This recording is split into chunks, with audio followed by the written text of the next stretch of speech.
नमस्कार दोस्तों, स्वागत है आपका स्टडी फॉर सिविल सर्विसेज में। वीडियो को पूरा देखिए। कोई भी आपका फीडबैक है, कोई सजेशन है, तुरंत वीडियो में कमेंट करके जरूर बताइए। अच्छा लगे तो वीडियो लाइक जरूर कर लीजिए और ऐसे वीडियो लगातार फ्री में पाने के लिए चैनल को तुरंत सब्सक्राइब कर लीजिए और बेल आइकन को जरूर टैप कर लीजिए ताकि आगे भी सारे वीडियो आपको मिलते रहे। यूट्यूब में फॉलो करते हैं तो प्लीज ये वाला फ्री टेलीग्राम चैनल जरूर ज्वाइन कर लीजिएगा। सारे नोटिफिकेशन, सारे अपडेट यहीं पे आते हैं, ध्यान रखिएगा। स्टडी फॉर सिविल सर्विसेज का कोई भी पेड ग्रुप अगर आपको ज्वाइन करना है तो सिर्फ 856480530969608606089453864455 यही नंबर है हमारे, सिर्फ जहां पे कॉल या व्हाट्सएप कर सकते हैं।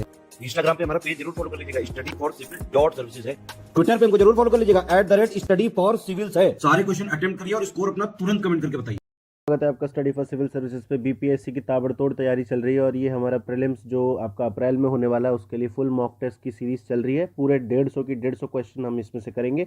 सीरीज बाइलिंगुअल में रहने वाली है। और चलिए पहला क्वेश्चन देख लेते हैं। आपसे पूछ रहा है कि जो आपकी एक्सकेवेशन साइट्स हैं यानी कि हड़प्पन साइट्स हैं वो कौन सी रिवर पे है वो आपको पहचानना है और इसमें से आपको गलत विकल्प चुनना है यानी कि ऑड वन आउट चुनना है। ठीक है, तो जो सही तरीके से नहीं दे रखता, जो सुक्ता गंडौर है वो दश रिवर पे मिलेगा, हड़प्पा रावी पे मिलेगा, रोपड़ में आप जो है वो सतलज पे मिलेगा और आलमगीरपुर जो है लूनी में मिलेगा।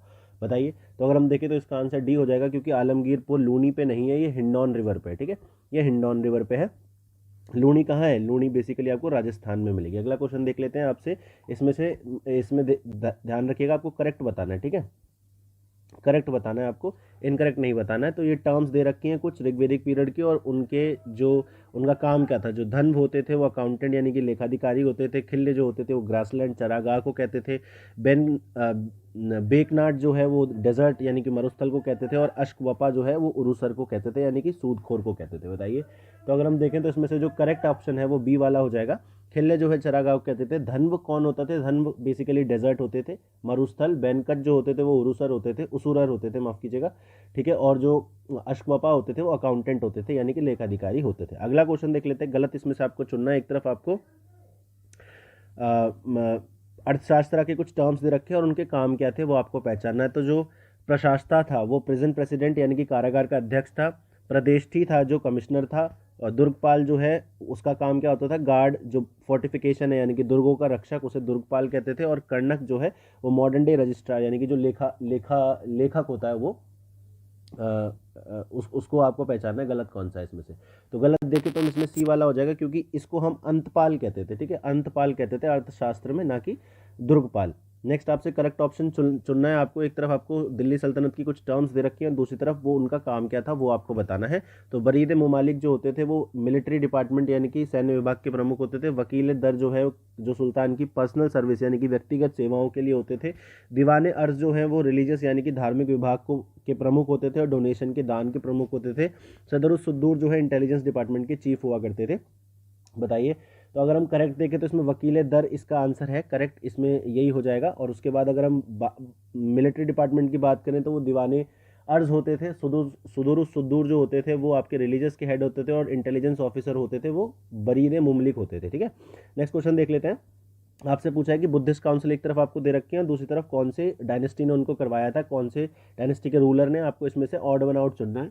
तो फर्स्ट बुद्धिस्ट काउंसिल जो है हरियंका डायनेस्टी ने कराई थी, सेकंड जो है शिशुनाग ने, तीसरी जो है मौर्य ने और चौथी जो है वाकटक ने। बताइए आप कौन सा इसमें से ऑड है? तो अगर हम देखें चौथी वाली गलत है क्योंकि ये वाकटक ने नहीं कराई थी। कुषाण जो राजा थे, ठीक है, कुषाण वंश के जो राजा थे उन्होंने ये कुषाण डायनेस्टी में जो कनिष्क थे उन्होंने इसको करवाया था। फर्स्ट बुद्धिस्ट काउंसिल की अगर मैं बात करूं तो ये अरियंका डायनेस्टी के जो रूलर थे अजात शत्रु, उन्होंने कराया था। कहाँ कराया था? राजगीर में कराया था। सेकंड बुद्धिस्ट काउंसिल किसने कराया था? शिशुनाग वंश के कालशोक थे। कहाँ कराया था? वैशाली में कराया था। और तीसरी कहाँ है? मौर्य डायनेस्टी के कौन थे? अशोक थे। और इन्होंने कहाँ कराया था? पाटलिपुत्र में कराया था। ये आपको याद होना चाहिए क्योंकि बहुत बार ये क्वेश्चन पूछा गया है। ठीक है, और भी अगर आप ऐसी वीडियोस को देखना चाहते हैं, फ्री इनिशिएटिव को फॉलो करना चाहते हैं, तो आप हमारे फ्री टेलीग्राम चैनल से जुड़ सकते हैं और यूट्यूब के चैनल को भी सब्सक्राइब कर सकते हैं ताकि आपको नोटिफिकेशन मिलता रहे। अगला क्वेश्चन देख लेते हैं। इसमें से फिर आपको ऑड वन आउट चुनना है। एक तरफ आपको वंश यानी कि डायनेस्टीज दे रखे हैं, दूसरी तरफ उनसे रिलेटेड रूलर्स के नाम दे रखे हैं। तो हरियंग डायनेस्टी से शिमुख हैं, शुंग डायनेस्टी के बिंबिसार हैं, कण्व के वासुदेव हैं, सातवाहन के पुष्यमित्र शुंगा है। फाउंडर बेसिकली आपको बताना है कौन इसके फाउंडर है। ठीक है। तो अगर हम देखें कण्वा वाला जो है वो गलत है, सही है, माफ कीजिएगा। कण्व डायनेस्टी को वासुदेव ने ही फाउंड किया था, जबकि हर्यंक डायनेस्टी को बिंबिसार ने किया था, शुंग को पुष्यमित्र शुंग ने किया था, और जो सातवाहन डायनेस्टी है उसको शिमुक ने किया था। ठीक है, अगला क्वेश्चन देख लेते हैं। गलत इसमें आपको चुनना है, एक तरफ आपको कैपिटल्स दे रखी है और दूसरी तरफ कौन से वंश की वो कैपिटल है डायनेस्टी की। तो वर्धन वंश की थानेसर में है, चोल वंश की तंजौर में है, पल्लव वंश की कांचीपुरम में है, और होयसाला वंश की जो है दोरा समुद्र है। इसमें से इनकरेक्ट आपको बताना है। तो अगर हम देखें कोई भी गलत नहीं है इसमें से, ई इसका आंसर हो जाएगा। देखिए ये जो कैपिटल्स हैं, एक तो महाजनपद आपको पता होने चाहिए कि कौन सा महाजनपद था, उसकी कैपिटल क्या थी, उसके राजा कौन थे, और प्रेजेंट डे में वो कौन से एरिया में, अगर हम प्रेजेंट डे के हिसाब से देखें तो वो कौन से एरिया में आता है, ये आपको पता होना चाहिए। और साथ में इंपॉर्टेंट रूलर्स की डायनेस्टी की आपको कैपिटल भी पता होनी चाहिए। नेक्स्ट आपसे पूछ रहे हैं कि राजधानियों से ही रिलेट कर रहा है कि आपको बताना है कि ऑड कौन सा है इसमें से, संगम, अराविदु, सुलुव, तुलुव, बताइए। तो अगर हम देखें तो अराविदु इसमें ऑड है, क्योंकि जो संगम, सुलुव और तुलुव है ये सब जो विजयनगर एम्पायर है उसमें रूल करने वाली डायनेस्टीज थी, और इनकी सबकी कैपिटल जो है विजयनगर ही थी। जबकि अगर हम अराविदु की बात करें तो इसकी क्या थी, पेनुकोंडा। ठीक है, पेनुकोंडा इसकी राजधानी थी। ठीक है, नेक्स्ट क्वेश्चन देख लेते हैं। इसमें आपसे इनकरेक्ट पूछा हुआ है। ठीक है, और कुछ आपको स्टेटमेंट्स दे रखे हैं कि जो महावीर हैं उन्होंने जो अपनी सारे सरमन्स दिए थे, यानी कि जो अपने उपदेश दिए थे वो प्राकृत में दिए थे, जिसको अर्धमगधी भी बोलते हैं। महावीर के जो सबसे पहले अनुयायी थे वो उनके जो दामाद थे, सन इन लॉ जमाली, वो थे। उसके बाद महावीर ने अपने जो डिसाइपल्स थे, अपने जो शिष्य थे, उनको 12 गणधरों में बांटा है। उसके बाद जो 512 में वल्लभी में दूसरी जैन काउंसिल हुई थी। आपको ये बताना है इसमें से कौन सा इनकरेक्ट है। तो अगर हम देखें तो इसमें से सी वाला इनकरेक्ट है, क्योंकि ये 12 गणधरों में नहीं बल्कि 11 गणधरों में इसको बांधा है। चलिए आप मुझे बताइए, first Jan council, Buddhist council तो पता है सबको, फर्स्ट जैन काउंसिल कहाँ हुई थी आपको मुझे बताना है। ठीक है, पहली जैन काउंसिल। ये सारे क्वेश्चन जो मैं आपसे पूछ रहा हूँ ये प्रीवियसली आंसर्स क्वेश्चंस पूछे हुए हैं, इसलिए मैं ये आपसे पूछ रहा हूँ। इसलिए आपके लिए इंपॉर्टेंट है कि अगर आपको पता है तो उसको कमेंट में लिखिए ताकि दूसरों को भी पता हो, और नहीं भी पता है तो एटलीस्ट कमेंट पढ़ के देखिए, और किसी ने नहीं लिखा है तो टेक एन इनिशिएटिव, क्योंकि आप जिस एग्जाम की तैयारी कर रहे हैं वहाँ पे भी आपको खुद ही इनिशिएटिव लेने पड़ेंगे। नेक्स्ट आपसे पूछ रहा है कि कौन से ऐसे शासक थे जिनका जैन धर्म से संबंध था, और कौन से जो पोस्ट मौर्य यानी कि जो मौर्योत्तर काल है, युग है, उसमें जैनिज्म का एक फेमस सेंटर, केंद्र कौन सा था आपको बताना है। तो उदयीन, वंदराज, अमोघवर्ष और पाटलिपुत्र, देवनगरी, इसमें से आपको बताना है। तो अगर हम देखें इसमें से नन ऑफ दीज हो जाएगा। क्यों? क्योंकि जो जैनिज्म से रिलेट करने वाले थे वो तो उदयीन थे, लेकिन जो पोस्ट मॉडर्न टाइम में जो जैनिज्म का सेंटर था वो कौन था, मथुरा था। ठीक है, इसलिए इसमें नन ऑफ दीज हो जाएगा। अगला क्वेश्चन देख लेते हैं। इसमें आपसे इनकरेक्ट यानी गलत विकल्प को चुनना है। आपसे पूछ रहा है कि जो बुद्धा थे उनकी जो डेथ हुई थी वो 72 साल के हुए थे, जब हुई थी पावापुरी बिहार में। उसके बाद जो त्रिरत्न है जैन धर्म के, जो 3 रत्न है उसमें सम्यक दर्शन, सम्यक ज्ञान और सम्यक आचरण, यानी कि राइट नॉलेज, राइट कैरेक्टर, और ये सब है। उसके बाद जो जैन तीर्थंकर हैं नयन चंद्र, वो एक संस्कृत के विद्वान भी थे, स्कॉलर भी थे, और जो बनारस में जो कला है वो जैनिज्म से रिलेट करती है। आपको इसमें से गलत विकल्प को चुनना है। ठीक है, तो गलत इसमें से क्या हो जाएगा, गलत इसमें से डी वाला हो जाएगा, क्योंकि जो जैन धर्म से संबंधित करने वाली कला है वो आपको मथुरा में मिलेगी, बनारस में नहीं मिलेगी। अगला क्वेश्चन देख लेते हैं। यहाँ पे आपको एक तरफ तीर्थंकर दे रखे हैं, मतलब कौन से नंबर पे वो तीर्थंकर आए थे, और दूसरी तरफ उनका नाम आपको ऑड वन आउट पहचानना है। तो 15वें तीर्थंकर अनंतनाथ थे, 16वें जो थे वो शांतिनाथ थे, 17वें जो थे वो कंठूनाथ थे, और 18वें जो थे वो आरानाथ थे। आपको बताना है गलत इसमें से चुनना था या ऑड चुनना था।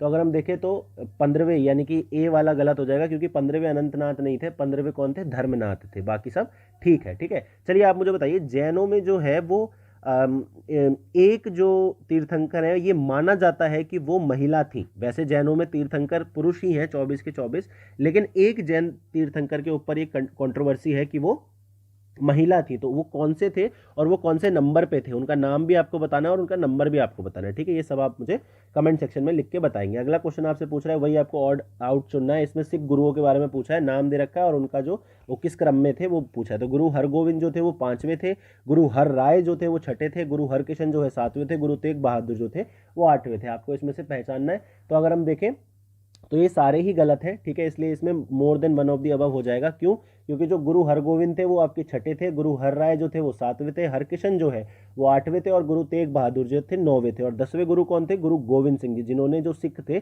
उनको खालसा में यानी कि एक फाइटिंग यूनिट में कन्वर्ट कर दिया था मुगलों के खिलाफ, क्योंकि उनको लड़ाई लड़नी थी, मुगल, अफगान और बहुत सारे लोग। नेक्स्ट आपको पूछा हुआ है कि सूफी संप्रदाय एक तरफ दे रखे हैं, दूसरी तरफ उनके जो फाउंडर हैं यानी कि प्रवर्तक हैं उनके नाम आपको करेक्ट ऑप्शन यानी कि सही विकल्प चुनना है। देखिए चिश्ती ऑर्डर के जो संस्थापक हैं वो शाह अब्दुल्ला चिश्ती हैं, सूरावर्दी के जो है आपको सिहाबुद्दीन सूरावर्दी मिलेंगे, सतारी के आपको ख्वाजा बाकी सतारी मिलेंगे और नक्शबंदी के आपको मोइनुद्दीन बिल्ला मिलेंगे। इसमें से करेक्ट ऑप्शन आपको बताना था। तो अगर हम देखें तो बी वाला इसमें करेक्ट हो जाएगा। क्यों? क्योंकि जो चिश्ती वाले थे वो कौन थे? सबको पता है, फेमस सेंट जो मोइनुद्दीन चिश्ती है वो थे, जिनकी दरगाह आपको अजमेर में मिलेगी। सत्तारी जो है वो शाह अब्दुल्ला सत्तारी ने खोजा था और नक्शबंदी जो है वो ख्वाजा बाकी बिल्ला ने खोजा था, मोइनुद्दीन बिल्ला ने नहीं खोजा था। देखिए सूफी के बारे में आपको बता दूं, जो हमारे भारत में भक्ति मूवमेंट हुआ, काइंड ऑफ वही सेम जो है आइडिया सूफी मूवमेंट ने भी इसमें प्रपाउंड किए। और सूफी जो परंपरा है वो जैसे हमारी एक आश्रम परंपरा है या गुरुकुल परंपरा है हिंदू धर्म में जो होती थी शिक्षा के लिए, ऐसी सूफियों के अंदर सिलसिले होते थे। सिलसिला का मतलब क्या होता है कि एक पीर होगा और एक उसका मुरीद होगा, यानी कि टीचर होगा और एक डिसाइपल होगा। फिर जो पीर है वो अपना जो उत्तराधिकारी चुनता था किसी को अपने डिसाइपल्स में से, ठीक है, और उसके बाद फिर वो लोग इस चीज़ को आगे बढ़ाते थे। तो इस तरीके से सेम आइडियल्स को आगे बढ़ाते थे, इसे सिलसिला बोलते हैं। अब देखिए भारत में कई सारे सिलसिले थे, वो दो तरीके से डिवाइडेड थे, ठीक है। जो सिलसिले थे वो दो तरीके से डिवाइडेड थे, एक तो थे बेशरिया और एक है बाशरिया। बाशरिया मतलब जो लोग शरिया लॉ को मानते थे पर वो सूफी आइडियोलॉजी के थे, उनको हम बाशरिया बोलते हैं। और जो बेशरिया होते थे वो शरिया लॉ को नहीं मानते थे, लिबरल होते थे वो, और वो सूफी आइडियल्स प्रोपाउंड करते थे। तो ये दो डिवीजन आपको पता होने चाहिए। अगला देख लेते हैं, इसमें ऑड वन आउट। एक तरफ आपको मंदिर दे रखे हैं, दूसरी तरफ कौन सी डायनेस्टी ने बनवाया है। तो खजुराहो के मंदिर चंदेल ने, कैलाश के मंदिर राष्ट्रकूट ने, कैलाश नाथ टेम्पल देखिए दो अलग अलग हैं, उसके बाद पल्लव ने, और दिलवाड़ा जो है आपको चोल डायनेस्टी ने बनाया है। तो आप बताइए इसमें से ऑड क्या है। तो ये जो दिलवाड़ा टेम्पल है वो आपको चोल वंश ने नहीं बनाया, ये किसने बनाया? सोलंकी वंश ने, ठीक है। आपको गुजरात में, राजस्थान में, इस एरिया में आपको मिलेंगे, तो ये सोलंकी ने बनवाया था, ठीक है। चोल वंश जो है बेसिकली जो साउथ में द्रविडियन आर्किटेक्चर है। देखिए टेम्पल आर्किटेक्चर के बारे में आपको बता दूं मैं, टेम्पल आर्किटेक्चर भारत में तीन प्रकार का है। एक है नागर आर्किटेक्चर, नगरा जिसे भी हम बोलते हैं, नगरा स्टाइल। उसके बाद है विशारा स्टाइल और उसके बाद है द्रविड़ स्टाइल, ठीक है। तो ये नगरा स्टाइल आपको नॉर्थ इंडिया में मिलेगा, जहाँ पे आपको पंचट्टन फॉर्म मिलेगी, मतलब ऐसे एक मेन श्राइन होगी और उसके चारों तरफ चार अलग अलग देवों के छोटे मंदिर होते हैं, इसको मेन श्राइन बोलते हैं, ठीक है। तो ये पंचट्टन स्टाइल हो गई, तो ये आपको नॉर्थ में मिलेगी। यहाँ पे आपको जनरली मंदिर जो है एक रेज्ड प्लेटफॉर्म पे, मतलब एक चबूतरा होता है उस पे फिर मंदिर बनाया जाता है। इस तरीके की कैरेक्टरिस्टिक आपको देखने को मिलेगी नगर में। उसके बाद अगर हम द्रविड़ में बात करें तो द्रविड़ में दो बहुत इंपॉर्टेंट कैरेक्टरिस्टिक्स आपको पता होने चाहिए कि यहाँ पे आपको एक मंदिर, अगर मंदिर परिसर है तो उसके चारों तरफ एक वॉल मिलती है जिसको हम बोलते हैं गोपुरम, ठीक है। बड़े बड़े गेट होते हैं इन वॉल्स पे, उसको हम बोलते हैं गोपुरम। तो ये गोपुरम आपको नगर स्टाइल में नहीं मिलेंगे, ठीक है, द्रविड़ स्टाइल में ही मिलेंगे। और दूसरी बात, द्रविड़ स्टाइल जो द्रविड़ टेम्पल है वो बिल्कुल जमीन पे ही बना दिए जाते थे, कोई उसके लिए प्लेटफॉर्म नहीं बनाया जाता था। और वेसारा स्टाइल ये साउथ में मिलेगा। तो वेसारा स्टाइल आपको कहाँ मिलेगा? जो बेसिकली ईस्टर्न, नॉर्थ और साउथ के बीच की जो जगह है, बेसिकली कर्नाटका वाला जो एरिया है वहाँ आपको वेसारा मिलेगा। कर्नाटका में जो चालुक्य थे उन्होंने वेसारा स्टाइल कहते हैं कि उन्होंने यूज़ किया था, और ये आपको नगर और द्रविड़ का मिक्सचर मिलेगा। तो ये बेसिक टेम्पल आर्किटेक्चर आपको पता होना चाहिए। अगला क्वेश्चन देख लेते हैं, इसमें से गलत आपको चुनना है, ठीक है। तो केशवपुर आपको देवगढ़ में मिलेगा, गोवर्धन जो है वो नासिक में, मतलब बेसिकली ये जगहों के नाम है और अभी जो प्रेजेंट है वो आपको बताना है। उसके बाद बसाड़ जो है वैशाली में और बवेरू जो है आपको बेबीलोन में मिलेगा। इनकरेक्ट आपको बताना है, एंशिएंट किंगडम्स है ये, तो इसमें सभी ठीक है। एंशिएंट किंगडम्स और प्रेजेंट डे जो उनकी वो है, नन ऑफ दी अबव इसका आंसर हो जाएगा। अगला क्वेश्चन देख लेते हैं, इसमें से फिर आपको गलत विकल्प चुनना है, यानी कि ऑड वन आउट चुनना है। किसके संबंध में उत्खनन करता है, जो एक्सकेवेटर्स हैं उनके संबंध में। तो 12 हुलास, रोपड़, आलमगीरपुर, बताइए। तो अगर हम देखें इसका आंसर बी हो जाएगा, क्योंकि हुलास जो है वो के.एम. दीक्षित ने उसको एक्सकेवेट किया था। बाकी अगर हम 12, रोपड़ और आलमगीरपुर की बात करें तो ये वाई.डी. शर्मा जी ने एक्सकेवेट किया था। इन तीनों के जो है वाई.डी. शर्मा एक्सकेवेटर थे, जबकि हुलास के के.एम. दीक्षित थे, ठीक है। नेक्स्ट आपसे करेक्ट ऑप्शन पूछा, एक तरफ आपको उपाधि टाइटल दे रखे हैं, दूसरी तरफ कौन से रूलर ने वो अपनाई थी। तो जो विक्रमशील थे वो राजराज वन ने, आदिवारा धर्मपाल ने ली थी, जितेंद्र जो है यशोधर्मन ने ली थी, और शिवपाद शेखर जो है मिहिर भोज ने ली थी। आपको सही विकल्प इसमें से चुन के बताना है। तो सही अगर हम देखें तो जितेंद्र वाली सही है, उन्होंने जितेंद्र की जो उपाधि थी वो यशोधर्मन ने ली थी, जबकि अगर हम विक्रमशील की अगर हम बात करें तो ये धर्मपाल ने ली थी, आदिवारा की बात करें तो मिहिर भोज ने ली थी, और शिव पदशेखर की बात करें तो राजराजवन ने ली थी। ये जो बेसिकली चोल डायनेस्टी के रूलर थे, बड़े इंपॉर्टेंट रूलर है, राजराजा वन और राजेंद्र वन, ये इनके बेटे थे राजेंद्र वन, और ये जो थे बेसिकली शैव थे, यानी कि शिव भक्त थे, शिव की ये पूजा करते थे। अगला क्वेश्चन देख लेते हैं, आपको ऑथर्स यानी कि लेखक के आधार पर ऑड वन आउट चुनना है। तो शांति षटका, कर्ण सुंदरी, चौरापंचसिका, चौरापंचाशिक, और उसके बाद नव सहसांग चरित, आपको इसमें से चुनना है ऑड वन आउट। तो अगर हम देखिए डी वाला हो जाएगा, क्योंकि ये जो ये है ये किसने लिखी थी, ये पद्म गुप्त ने लिखी थी, पद्मा गुप्त ने लिखी थी। बाकी ऊपर की जो 3 ये बुक्स हैं किसने लिखी थी, बिल्हाना जो एक बड़े फेमस ऑथर रहे हैं उन्होंने लिखी थी। अगला क्वेश्चन देख लेते हैं, ऑड वन आउट आपको चुनना है किसके, ईयर ऑफ एस्टैब्लिशमेंट, यानी कि जो स्थापना के वर्ष के आधार पर, सत्यशोधक समाज, इंडियन लीग, आर्य समाज और थियोसोफिकल सोसाइटी। बताइए इसमें से ऑड वन आउट क्या है, मॉडर्न हिस्ट्री का सवाल है ये। तो अगर हम देखें सत्यशोधक समाज इसमें ऑड वन आउट है, क्योंकि 1873 में बनाया था। बाकी अगर हम तीनों को देखेंगे तो 1875 में सब इंस्टीट्यूशन की स्थापना करी थी। अच्छा बताइए सत्यशोधक समाज के फाउंडर कौन थे, ये बनाया किसने था, इसकी स्थापना करी तो 1873 में थी, किसने करी थी, ठीक है।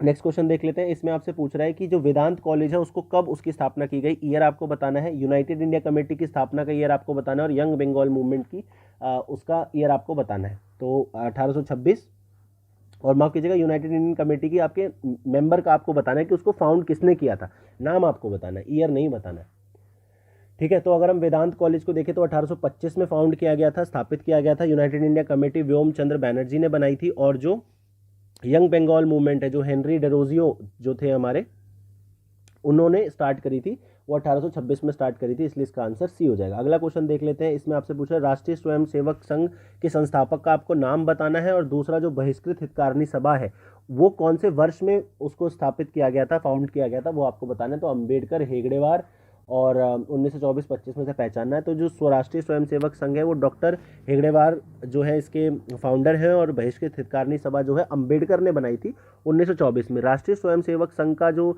आइडिया था, आइडियोलॉजी था, वो क्या था, एक कॉस्मोपॉलिटन हिंदुइज्म या हिंदुत्व, जो आज हम बड़ा ही कंट्रोवर्शियल टॉपिक है, लेकिन मैं आपको अगर इसकी एक सही चीज़ बताऊं, आज पॉलिटिकली उसको कितना भी आपने उसको तोड़ मरोड़ के वोट बैंक पॉलिटिक्स के लिए यूज़ कर रहे हैं, लेकिन जो इनकी फिलॉसफी थी वो ये बोलती थी कि हिंदुइज्म जो है एक रिलीजन नहीं है, हिंदुइज्म एक वे ऑफ लाइफ है, एक कल्चर है। और किसी भी लैंड में अगर कोई बंदा रह रहा है, एक टेरिटरी में कोई बंदा रह रहा है, तो यहाँ पे सेम कल्चर के लोग जो है, जैसे अगर मान लीजिए भारतीय संस्कृति जिसे हम कहते हैं, अब मुसलमान भी, हिंदू भी, जैन भी, सिख भी, ये धर्म इनकी अलग है, लेकिन ये संस्कृति तो भारत की ही फॉलो करते हैं, चाहे वो अतिथि देवो भव की संस्कृति हो, चाहे वो नॉन वायलेंस की संस्कृति हो, अहिंसा की संस्कृति हो, पीस की, शांति की संस्कृति हो।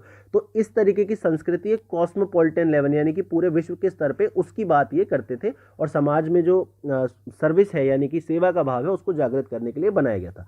अगला क्वेश्चन देख लेते हैं, नौजवान भारत जो सभा थी उसको आपको बताना है, उसका वर्ष कौन सा था, उसकी स्थापना हुई थी। परमहंस मंडली जो है उसको कहाँ खोजा गया था, मतलब उसकी स्टैब्लिशमेंट की जगह आपको बतानी है, और जो रहनुमाई मेजदान सभा है उसके जो संस्थापक थे उनका नाम आपको बताना है। तो बताइए 1925-26, बॉम्बे, दादाभाई नौरोजी, फिरोज शाह मेहता।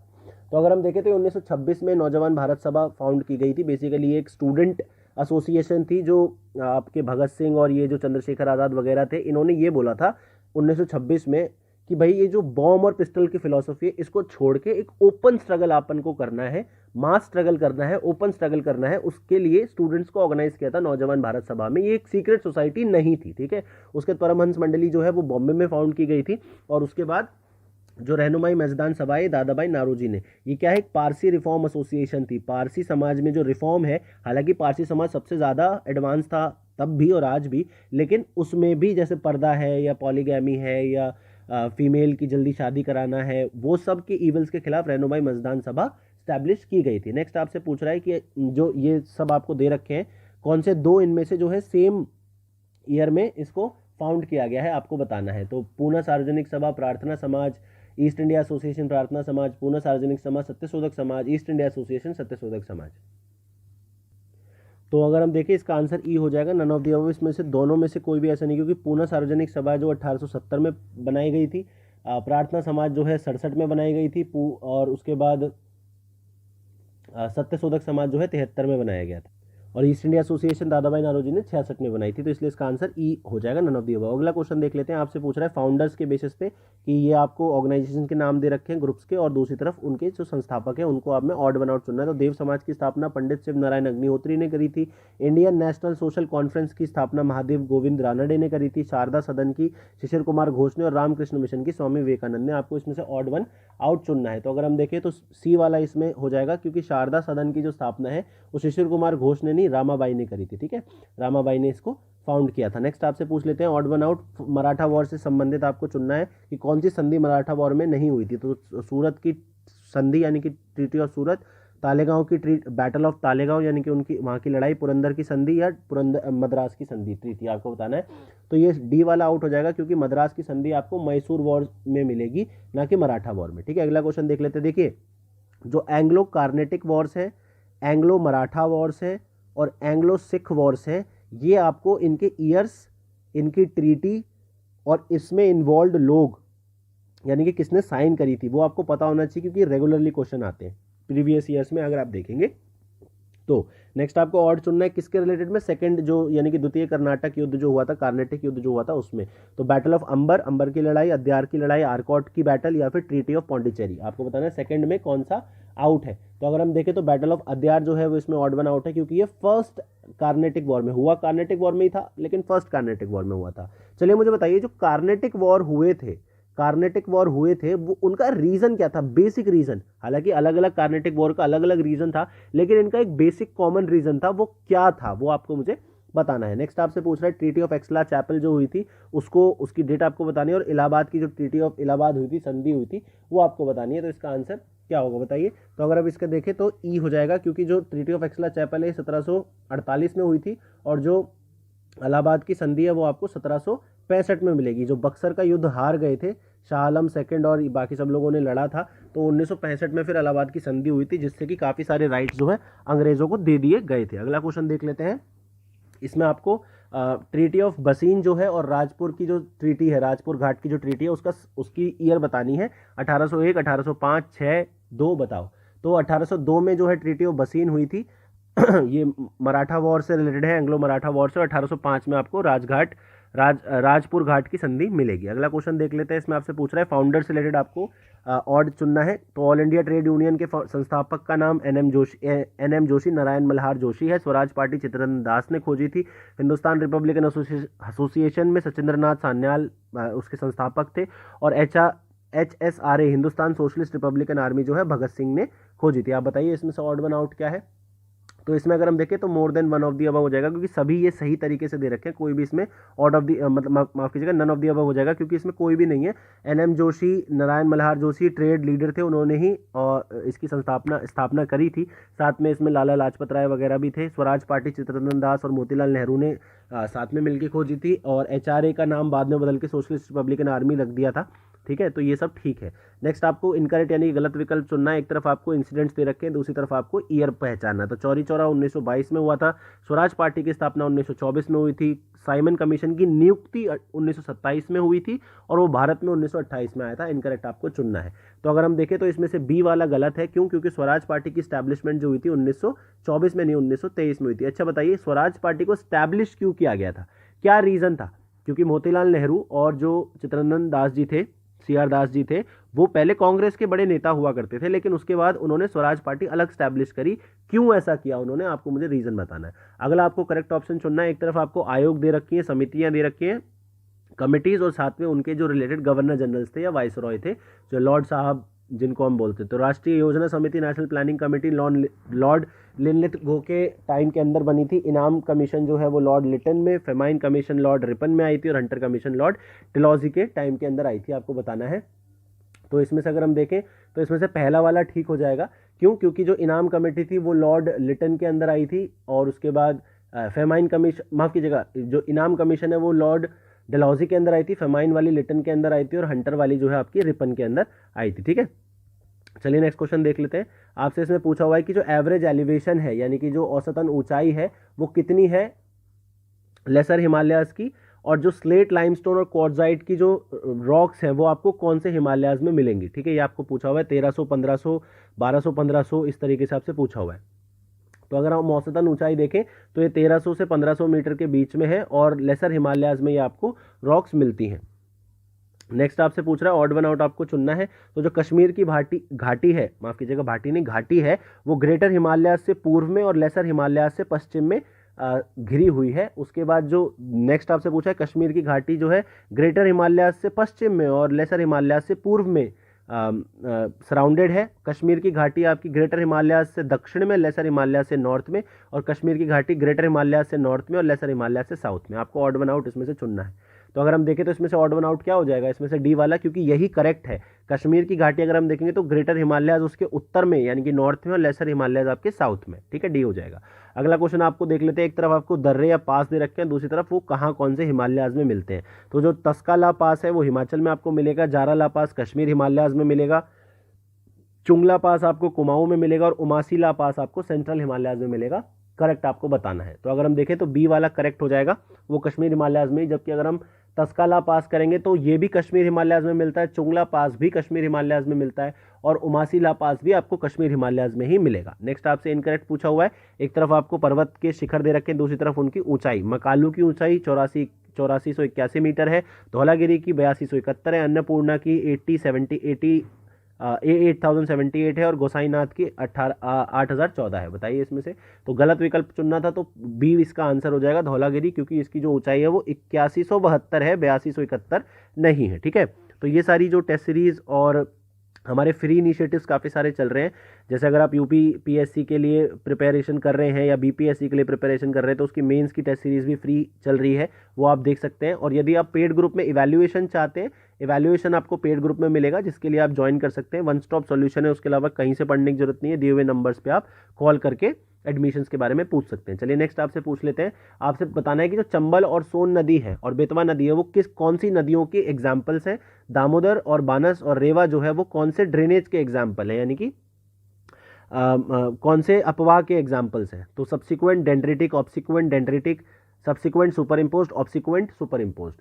तो अगर हम देखें तो ये जो चंबल, सोन और बेतवा है ये सब्सिक्वेंट रिवर्स के एग्जाम्पल है और दामोदर और बनास जो है वो सुपर इम्पोज्ड के एग्जाम्पल है, ठीक है। सब्सिक्वेंट और सुपर इम्पोज ड्रेनेज सिस्टम क्या होता है वो हम पहले भी वीडियोस में डिस्कस कर चुके हैं। आप मुझे बताएंगे अब कि ऑब्सिक्वेंट ड्रेनेज सिस्टम किसे बोलते हैं, ठीक है। नेक्स्ट आपसे पूछ रहा है कि जो अरुण है, रिवर अरुण है, वो किसका, यानी कि ड्रेनेज पैटर्न्स आपको दे रखे हैं, उसमें से किसका सबसे अच्छा एग्जाम्पल है। बार्ब्ड यानी कि कंटकीय वाला, रेक्टेंगुलर यानी कि आयतकार वाला, समानांतर यानी कि पैरेलल वाला और अरीय अपवाह यानी कि रेडियल वाला। रिवर अरुण कौन सा एग्जाम्पल है।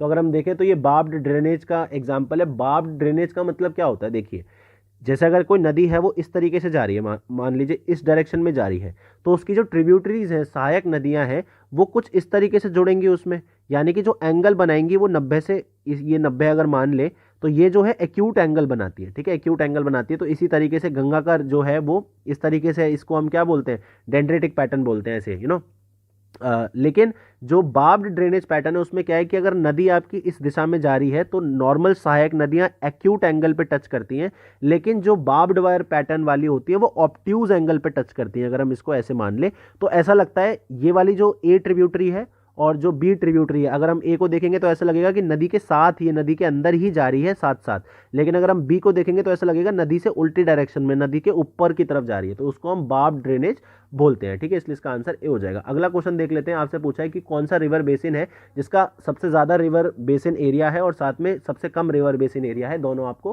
पहचानना है। पेन्नार, कावेरी, तापी, नर्मदा, इसमें से आपको पहचानना है। तो अगर हम देखें दिए हुए ऑप्शन में नर्मदा का सबसे ज्यादा आपको रिवर बेसिन मिलेगा और साथ में पेन्नार रिवर का सबसे आपका छोटा बेसिन आपको मिलेगा, ठीक है। नेक्स्ट आपसे पूछ रहा है ऑड वन आउट आपको बताना है। एक तरफ आपको बांध दे रखे हैं, दूसरी तरफ कौन सी नदी पे है। तो मैथुन डैम आपको, मैथौन डैम बराकर पे मिलेगा, कोयना बांध नर्मदा पे मिलेगा, बिलासपुर डैम बानस पे मिलेगा और मैतूर बांध आपको कावेरी पे मिलेगा। आप बताइए इसमें से ऑड वन आउट कौन सा है। तो अगर हम देखें बी वाला ऑड वन आउट है, क्योंकि कोयना नदी का ही नाम है, तो कोयना डैम जो है कोयना नदी पे ही मिलेगा, आपको नर्मदा पे नहीं मिलेगा। चलिए आप मुझे बताइए नर्मदा पे जो डैम बना हुआ है, बड़ा ही इंपॉर्टेंट डैम है पूरे भारत का, वो कौन सा डैम है, उसका नाम आप मुझे कमेंट सेक्शन में बताएंगे, ठीक है। अगला क्वेश्चन देख लेते हैं। इसमें आपसे पूछा है गलत आपको बताना है। एक तरफ राज्य दे रखे हैं स्टेट, दूसरी तरफ वहां पाई जाने वाली जनजातियां। तो मिजोरम में आपको खासी मिलेंगे, उड़ीसा में आपको खोंड मिलेंगे, सिक्किम में आपको भूटिया मिलेंगे, तमिलनाडु में आपको चेंचू मिलेंगे। बताइए इसमें से कौन सा ऑड वन आउट है? तो इसमें से डी वाला जो है वो ऑड वन आउट है, क्योंकि चेंचू आपको कहाँ मिलेंगे? आंध्र प्रदेश और तेलंगाना में मिलेंगे, तमिलनाडु में आपको चेंचू नहीं मिलेंगे, बाकी सब ठीक है। नेक्स्ट आपसे वही फिर पूछा हुआ है ऑड वन आउट। एक तरफ आपको देशों के नाम दे रखे हैं, कंट्रीज के नाम दे रखे हैं, और उसके बाद आपको पूछा है कि वो कौन से कॉन्टिनेंट में आती है, ठीक है। जैसे अगर हम बात करें, अफ्रीकन कॉन्टिनेंट है, एशियन कॉन्टिनेंट है, नॉर्थ अमेरिकन कॉन्टिनेंट है, तो नॉर्थ अमेरिका में क्या क्या आता है? बहुत सारी कंट्रीज आती हैं, जैसे कनाडा आ गई, या फिर अमेरिका आ गया, यूएसए आ गया, वो नॉर्थ अमेरिकन कॉन्टिनेंट में आता है। तो आपको पहचानना है कि जो मॉरिशस है वो अफ्रीकन कंट्री है, मेक्सिको जो है साउथ अमेरिकन दक्षिण अमेरिकी कंट्री है, पराग्वे जो है वो नॉर्थ अमेरिकन कंट्री है, और लिथुआनिया जो है वो अफ्रीकी देश है। ऑड चुनना है इसमें से। तो अगर हम देखें तो मॉरिशस वाला ऑड हो जाएगा, क्योंकि यही ऑप्शन है जो सही है। मॉरिशस अफ्रीका के कॉन्टिनेंट में तो नहीं है, अफ्रीका तो कॉन्टिनेंट ये हो गया, मॉरिशस कहीं यहाँ पे है, ठीक है। यहाँ पे हमारा लक्षद्वीप है, ये हमारा भारत है, लक्षद्वीप है, मॉरिशस कुछ यहाँ पे है, लेकिन ये इसके स्फेयर में आता है, इसलिए हम इसको अफ्रीकन कंट्री बोलते हैं। जबकि मेक्सिको की बात करें तो ये नॉर्थ अमेरिका में मिलेगी, पराग की बात करें तो ये दक्षिण अमेरिका या साउथ अमेरिका में मिलेगा, और लिथुआनिया जो है एक यूरोपियन कंट्री है। अगला क्वेश्चन देख लेते हैं। जो डेजर्ट है, कौन सा सब ट्रॉपिकल डेजर्ट है, यानी कि उपोष्ण कटिबंधीय डेजर्ट आपको नहीं है, माफ कीजिएगा, कौन सा पूछा हुआ है कि कौन सा नहीं है इसमें से? सब ट्रॉपिकल डेजर्ट आपको बताना है। तो सीरियन, कालाहारी, ऑस्ट्रेलियन या कराकूम। तो अगर हम देखें कराकूम वाला इसमें से जो है सब ट्रॉपिकल डेजर्ट नहीं है। क्यों? क्योंकि कराकूम आपको कोल्ड विंटर डेजर्ट मिलेगा। दो तरीके के डेजर्ट होते हैं, ठीक है। एक तरफ तो आपका हॉट डेजर्ट्स होते हैं, जैसे हमारा सहारा है, कालाहारी है, इस तरीके से थार रेगिस्तान है, और एक तरफ आपको कोल्ड डेजर्ट मिलेगा, जैसे भारत में कोल्ड डेजर्ट आपको कहाँ मिलेगा? लद्दाख में मिलेगा, ठीक है। तो सब ट्रॉपिकल डेजर्ट जो होते हैं वो गर्म डेजर्ट्स होते हैं, तो ये सारे गर्म है। कराकुम जो है कोल्ड डेजर्ट है, ठीक है।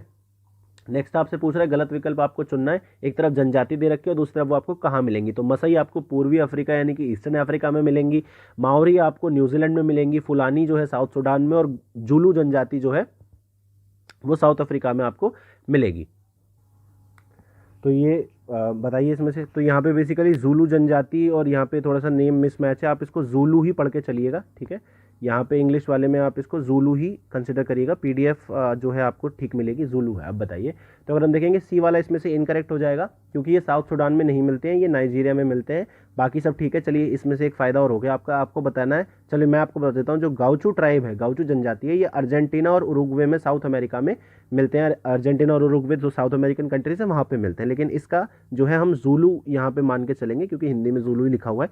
अगला क्वेश्चन देख लेते हैं, आपसे पूछा हुआ है इनकरेक्ट आपको बताना है। जो कैबिनेट थी, यानी कि पहला मंत्रिमंडल था स्वतंत्र भारत का, ध्यान रखेंगे स्वतंत्र भारत का, 1947 में कुछ चेंजेस हुए थे, जो 1946 में मंत्रिमंडल बना था उसमें और बाद में। तो आपको बताना है कौन सा इसमें से इनकरेक्ट है। मौलाना अबुल कलाम आज़ाद जो है एजुकेशन शिक्षा के मंत्री थे, जॉन में थे रेलवे ट्रांसपोर्ट के थे, आर के शनमुगम चेट्टी फाइनेंस थे, और राजकुमारी अमृत कौर जो थी वो स्वास्थ्य यानी कि हेल्थ मिनिस्टर थी। तो इसमें से सभी ठीक है, इसलिए इसका आंसर ई हो जाएगा। अगला क्वेश्चन देख लेते हैं। जो हमारा ध्वज है, राष्ट्रीय ध्वज है और राष्ट्रीय गान है, उसको अपनाया कब गया था? उसकी डेट आपको बतानी है। 23 जुलाई, 26 जनवरी, 24 जनवरी, बताइए।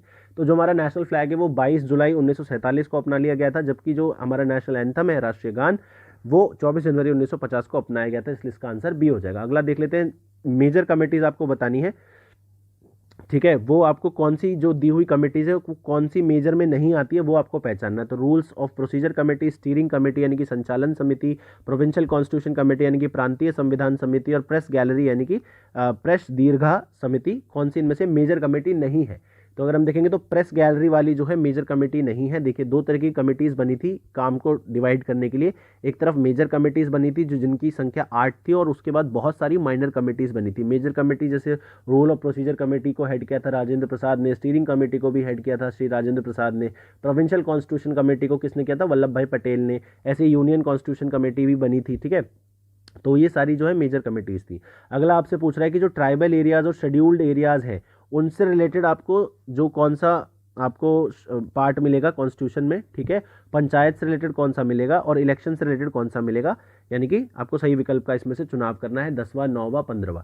तो अगर हम बात करें जो ट्राइबल और शेड्यूल्ड एरियाज़ हैं उसके लिए हमें 10वां भाग मिलेगा, पंचायत के लिए 9वां भाग मिलेगा, और इलेक्शंस के लिए 15वें भाग में हमें यानी कि 15th पार्ट ऑफ कॉन्स्टिट्यूशन में बताया गया है। अगला क्वेश्चन देख लेते हैं। इसमें आपसे पूछ रहा है कि जो शेड्यूल्ड ट्राइब्स और शेड्यूल्ड एरिया का एडमिनिस्ट्रेशन है यानी कि प्रशासन है, वो कौन सी सूची से नियंत्रित होता है, संबंधित होता है, वो आपको बताना है।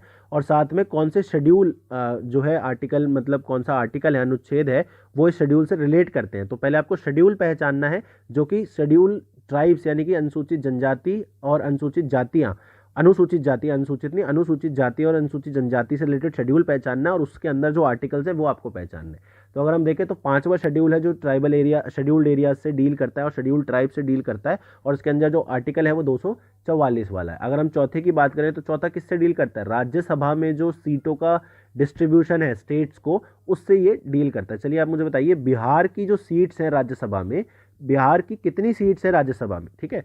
नेक्स्ट आपको बताना है कौन सी चीज़ हमने ब्रिटिश संविधान से नहीं ली है। ध्यान रखेंगे, बहुत सारे जो चीज़ें हैं हमने बहुत सारे संविधानों से लिया है। अम्बेडकर जी ने बोला था कि Indian constitution is came into being after ransacking all the known constitutions of the world. तो कौन सा इनमें से ब्रिटिश से नहीं लिया है? पार्लियामेंट्री यानी कि संसदीय शासन, फेडरल स्कीम यानी कि संघीय तंत्र, विधि का साधन शासन यानी कि रूल ऑफ लॉ, और लेजिस्लेटिव प्रोसीजर यानी कि विधायी प्रक्रिया। तो इसमें से बी वाला गलत हो जाएगा, क्योंकि फेडरल स्कीम हमने गवर्नमेंट ऑफ इंडिया एक्ट 1935 से लिया है, बाकी पार्लियामेंट, रूल ऑफ लॉ और लेजिस्लेटिव प्रोसीजर हमने ब्रिटिश कॉन्स्टिट्यूशन से ही उठाया है। चलिए आप मुझे बताइए, जो प्रेसिडेंट का इम्पीचमेंट होता है, प्रेसिडेंट का जो इम्पीचमेंट होता है वो हमने कहाँ से लिया है, पहला ये बताएंगे। दूसरा, लिबर्टी, इक्वालिटी और फ्रेटर्निटी की जो आइडियल्स है वो हमने कहाँ से लिया है, ये दो आप मुझे बताएंगे कि हमने कौन से कॉन्स्टिट्यूशन से लिया है। नेक्स्ट आपको बताना है कि ये एक्ट है, उनको आपको बताना है कि कब लागू किया गया था। तो conservation of foreign exchange and prevention of smuggling act यानी कि विदेशी मुद्रा का संरक्षण एवं व्यसन निवारण अधिनियम, और साथ में नेशनल सिक्योरिटी एक्ट यानी कि राष्ट्रीय सुरक्षा अधिनियम, इसको लागू कब किया गया था, इंप्लीमेंट कब किया गया था? तो 1974 में आपका फॉरेन एक्सचेंज वाला और नेशनल सिक्योरिटी एक्ट 1980 वाला, ये दोनों ही इंटरनल सिक्योरिटी और एक्सटर्नल सिक्योरिटी इंडिया की जो है, और जो संप्रभुता है, टेरिटोरियल इंटेग्रिटी, उसके लिए बहुत ज़्यादा इंपॉर्टेंट एक्ट्स हैं। अगला आपसे पूछ रहा है कि कौन सा अनुच्छेद है जो अस्पृश्यता यानी कि अनटचेबिलिटी के एबॉलिशन से रिलेट करता है, टाइटल्स यानी कि उपाधियों के उन्मूलन से, और इक्वालिटी बिफोर लॉ के बारे में कौन सा अनुच्छेद बताता है? 17, 18, 14, 15 पहचानना है। तो अगर हम देखेंगे तो ये सारे ही गलत दिए हुए हैं, क्योंकि जो अनटचेबिलिटी वाला है वो 17 है, अबॉलिशन वाला 18 है, और रूल ऑफ लॉ वाला कौन सा है? 14 है, ठीक है। ये आपको पता होना चाहिए। देखिए, टाइटल्स की अगर हम बात करें तो इसमें एक इंपॉर्टेंट चीज़ आपको पता होनी चाहिए, जैसे हम ये अवार्ड्स देते हैं, पद्मश्री, पद्म भूषण, पद्म विभूषण, और जैसे डॉक्टर की उपाधि देते हैं, या जनरल की उपाधि देते हैं, कैप्टन की उपाधि देते हैं, तो ये सारे भी टाइटल्स हैं। लेकिन ये जो अबॉलिशन ऑफ टाइटल्स है, ये हेरिडेटरी जो टाइटल्स मिलते थे, जैसे राय बहादुर, राज बहादुर, और ये जो टाइटल्स मिलते थे, इनको अबॉलिश करता है। और साथ में सुप्रीम कोर्ट का एक वर्डिक्ट भी है जिसमें ये बोला है कि ये जो पद्म विभूषण है या पद्मा अवार्ड्स हैं, तो उसको टाइटल की तरह आप यूज़ नहीं कर सकते। अगर आपने उसको टाइटल की तरह यूज़ किया तो वो आपसे ले लिया जाएगा वापस, ठीक है। तो ये क्लैरिफाई आपको होना चाहिए। नेक्स्ट आपसे पूछ रहा है कि कौन सा अनुच्छेद है जो किसके बारे में बताता है?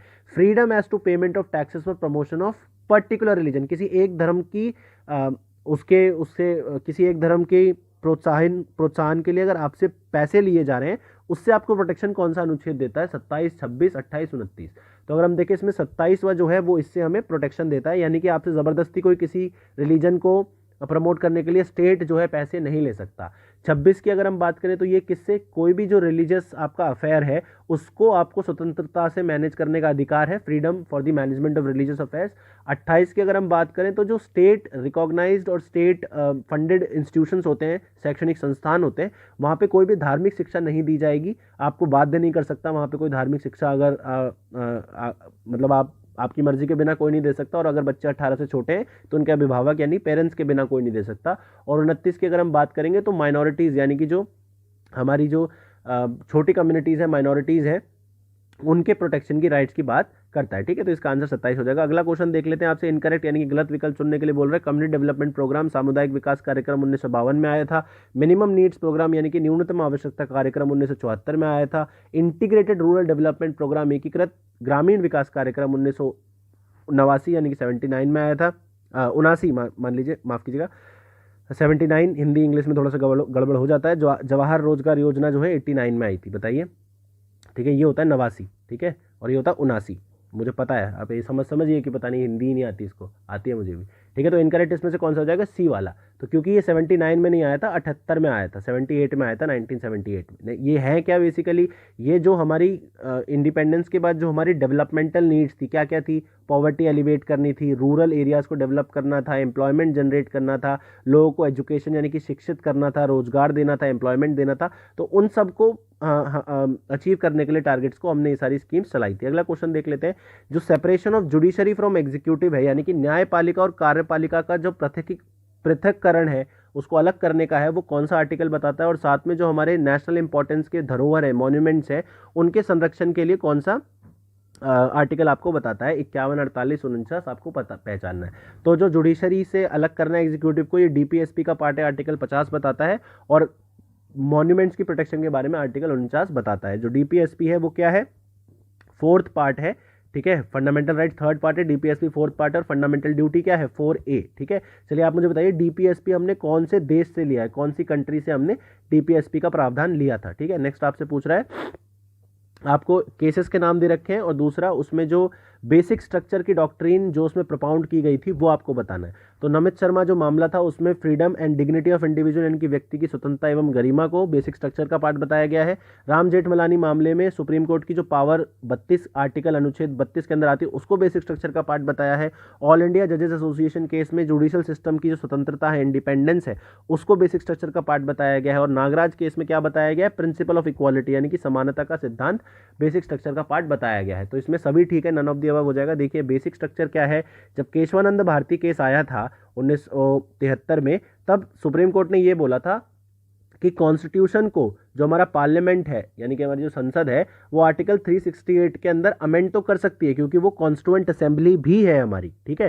क्योंकि देखिए कॉन्स्टिट्यूएंट असेंबली और लेजिस्लेटिव असेंबली ये दोनों चीज़ें अलग अलग हैं, लेकिन भारतीय कॉन्स्टिट्यूएंट असेंबली अभी तक उसका जो है अबॉलिशन नहीं किया गया है। आज भी अगर हम चाहें तो कॉन्स्टिट्यूएंट असेंबली को दोबारा से कन्वीन करके और पूरा संविधान चेंज कर सकते हैं, लेकिन सुप्रीम कोर्ट ने ये बोला कि संविधान आप अमेंड कर सकते हो, संशोधित कर सकते हो, लेकिन कुछ एक बेसिक मूलभूत आपके जो आधार हैं कॉन्स्टिट्यूशन के, उनको आप उनसे छेड़छाड़ नहीं कर सकते। अच्छा, फिर ये क्वेश्चन आया कि भाई कौन कौन से हैं वो, तो सुप्रीम कोर्ट ने बोला कि क्योंकि हमारी सोसाइटी जो है धीरे धीरे डेवलप होती है, आगे आगे फ्यूचर में हमें नीड्स पता लगती हैं, तो केस टू केस बेसिस पे हम ये बताएंगे कि कौन सी चीज़ जो है हमारा बेसिक स्ट्रक्चर में, जैसे संघीय ढांचा, फेडरल पावर्स, फेडरल का जो स्ट्रक्चर है वो हमारा बेसिक स्ट्रक्चर का पार्ट है। फ्री एंड फेयर इलेक्शंस यानी कि बिल्कुल साफ सुथरे और फेयर इलेक्शंस, निर्वाचन जो है वो हमारे बेसिक स्ट्रक्चर का पार्ट है, ठीक है। चलिए अगला क्वेश्चन देख लेते हैं। इसमें आपसे पूछ रहा है, और आपको चुनना है, तदोबा आपको महाराष्ट्र में मिलेगा, बांधवगढ़ राष्ट्रीय उद्यान मध्य प्रदेश में, बांदीपुर राजस्थान में, और ब्लैक बग आपको गुजरात में मिलेगा। बताइए, तो ये इसमें से सी वाला गलत हो जाएगा, क्योंकि बांदीपुर आपको राजस्थान में नहीं मिलेगा, ये आपको कहाँ मिलेगा, कर्नाटक में, ठीक है। नेक्स्ट आपसे इनकरेक्ट पूछा है, रामसर साइट्स आपको दे रखी हैं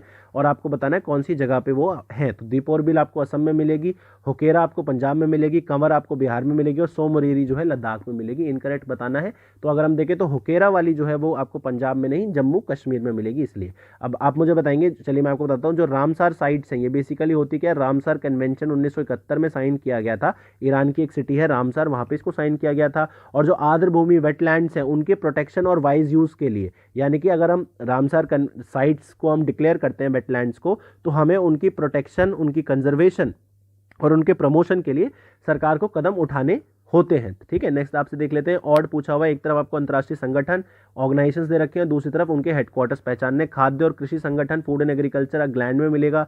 नेटो यानी कि नॉर्थ अटलांटिक ट्रीटी ऑर्गेनाइजेशन रोम में इसका मिलेगा। ट्रांसपेरेंसी इंटरनेशनल बर्लिन में मिलेगा। World wide fund for nature आपको ब्रसल्स में मिलेगा। तो ऑड आपको पहचानना था, तो इसमें से केवल एक ही ऑड है, वो है ट्रांसपेरेंसी इंटरनेशनल, जो सही है, बर्लिन में मिलेगा। जबकि फूड एंड एग्रीकल्चर आपको देखें तो रोम में मिलेगा। नेटो आपको कहाँ मिलेगा, ब्रसल्स में मिलेगा। और जो world wide fund for nature है वो आपको ग्लैंड स्विट्जरलैंड में मिलेगा, ठीक है।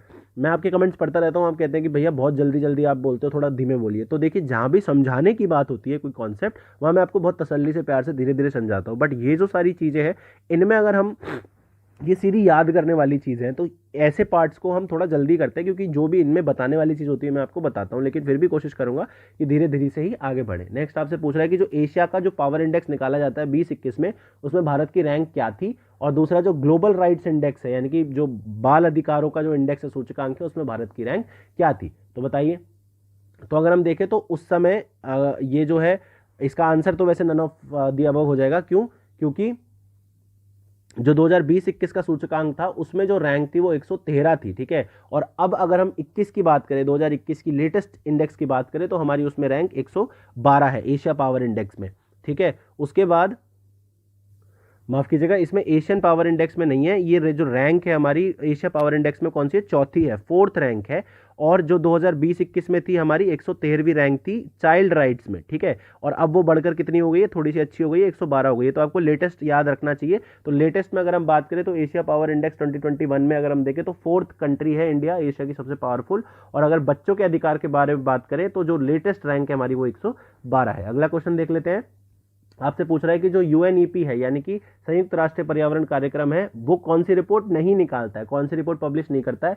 ग्लोबल करप्शन इंडेक्स यानी कि global corruption report, global environment outlook, action on air quality report और एमिशन गैप रिपोर्ट, कौन सा नहीं करता है। तो ये ग्लोबल करप्शन रिपोर्ट नहीं करता है। क्यों? क्योंकि ये कौन करता है, ट्रांसपेरेंसी इंटरनेशनल, जिसका हेडक्वार्टर आपने देखा अभी ऊपर। बताइए कौन सा, कहाँ है उसका हेडक्वार्टर। नेक्स्ट आपसे पूछ रहा है कि जो वर्ल्ड कॉम्पिटिटिव रैंकिंग है 2020-21 की, उसमें भारत की रैंक क्या थी। और साथ में जो एक्सक्लूसिव इंटरनेट इंडेक्स 2020-21 का सूचकांक है उसमें भारत की रैंक क्या थी। तो अगर हम देखें तो उसमें भारत की रैंक 43वीं थी और एक्सक्लूसिव इंटरनेट में 46वीं थी, इसलिए इसका आंसर डी हो जाएगा। और ये निकालता कौन है, basically IMD institute of management and development. Next आपसे पूछ रहा है कि जो करप्शन परसेप्शन इंडेक्स है 2021 का, उसमें भारत की रैंक क्या थी। और साथ में आपसे पूछ रहा है कि ब्लूमबर्ग इनोवेशन इंडेक्स में भारत की रैंक 2021 में क्या थी। और साथ में आपसे पूछ रहा है ईज ऑफ डूइंग बिजनेस में भारत की रैंक 2021 में क्या थी। तो अगर हम बात करें तो मैं आपको लेटेस्ट बता देता हूं। देखिए लेटेस्ट अगर हम बात करें तो करप्शन परसेप्शन इंडेक्स में भारत की रैंक 85 है। ब्लूमबर्ग इनोवेशन इंडेक्स में अगर हम देखें तो 48वीं है। और अगर हम बिजनेस इंडेक्स में देखें तो 63वीं है। तो ये आपको लेटेस्ट आपको पता होने चाहिए। चलिए नेक्स्ट क्वेश्चन देख लेते हैं। आपसे पूछा हुआ ऑड वन आउट, आपको ऑड ऑप्शन चुनना है इसमें से। तो वासुदेव कमेटी आपकी सिक्योरिटी ट्रांजैक्शन यानी कि प्रतिभूति लेन देन के लिए बनी थी। Y B Reddy committee NBFC sector में रिफॉर्म्स के लिए बनी थी। अरुण सुंदराजन कमेटी आपकी टेलीकॉम सेक्टर दूरसंचार क्षेत्र के पुनरुत्थान के लिए बनी थी। जानकी रमन कमेटी आपकी इनकम टैक्स रिबेट यानी कि आयकर छूट की समीक्षा के लिए बनाई गई थी। तो इसमें से ऑड वन आउट कौन सा हो गया, सी वाला हो गया, क्योंकि यही एक सही है, बाकी सब गलत दिए हुए हैं। वासुदेव कमेटी जो है वो आपके NBFCs के रिफॉर्म्स के लिए बनी थी। वाई रेड्डी कमेटी जो है आपकी IT रिबेट के लिए बनी थी। और जानकी रमन जो है वो सिक्योरिटी ट्रांजैक्शंस के लिए बनी थी। देखिए NBFCs के बारे में आपको थोड़ा सा बता देता हूँ। भारत में दो तरीके के इंस्टीट्यूशंस आपको मिलेंगे, बैंकिंग इंस्टीट्यूशंस और नॉन बैंकिंग फाइनेंशियल इंस्टीट्यूशंस या नॉन बैंकिंग फाइनेंशियल कंपनीज।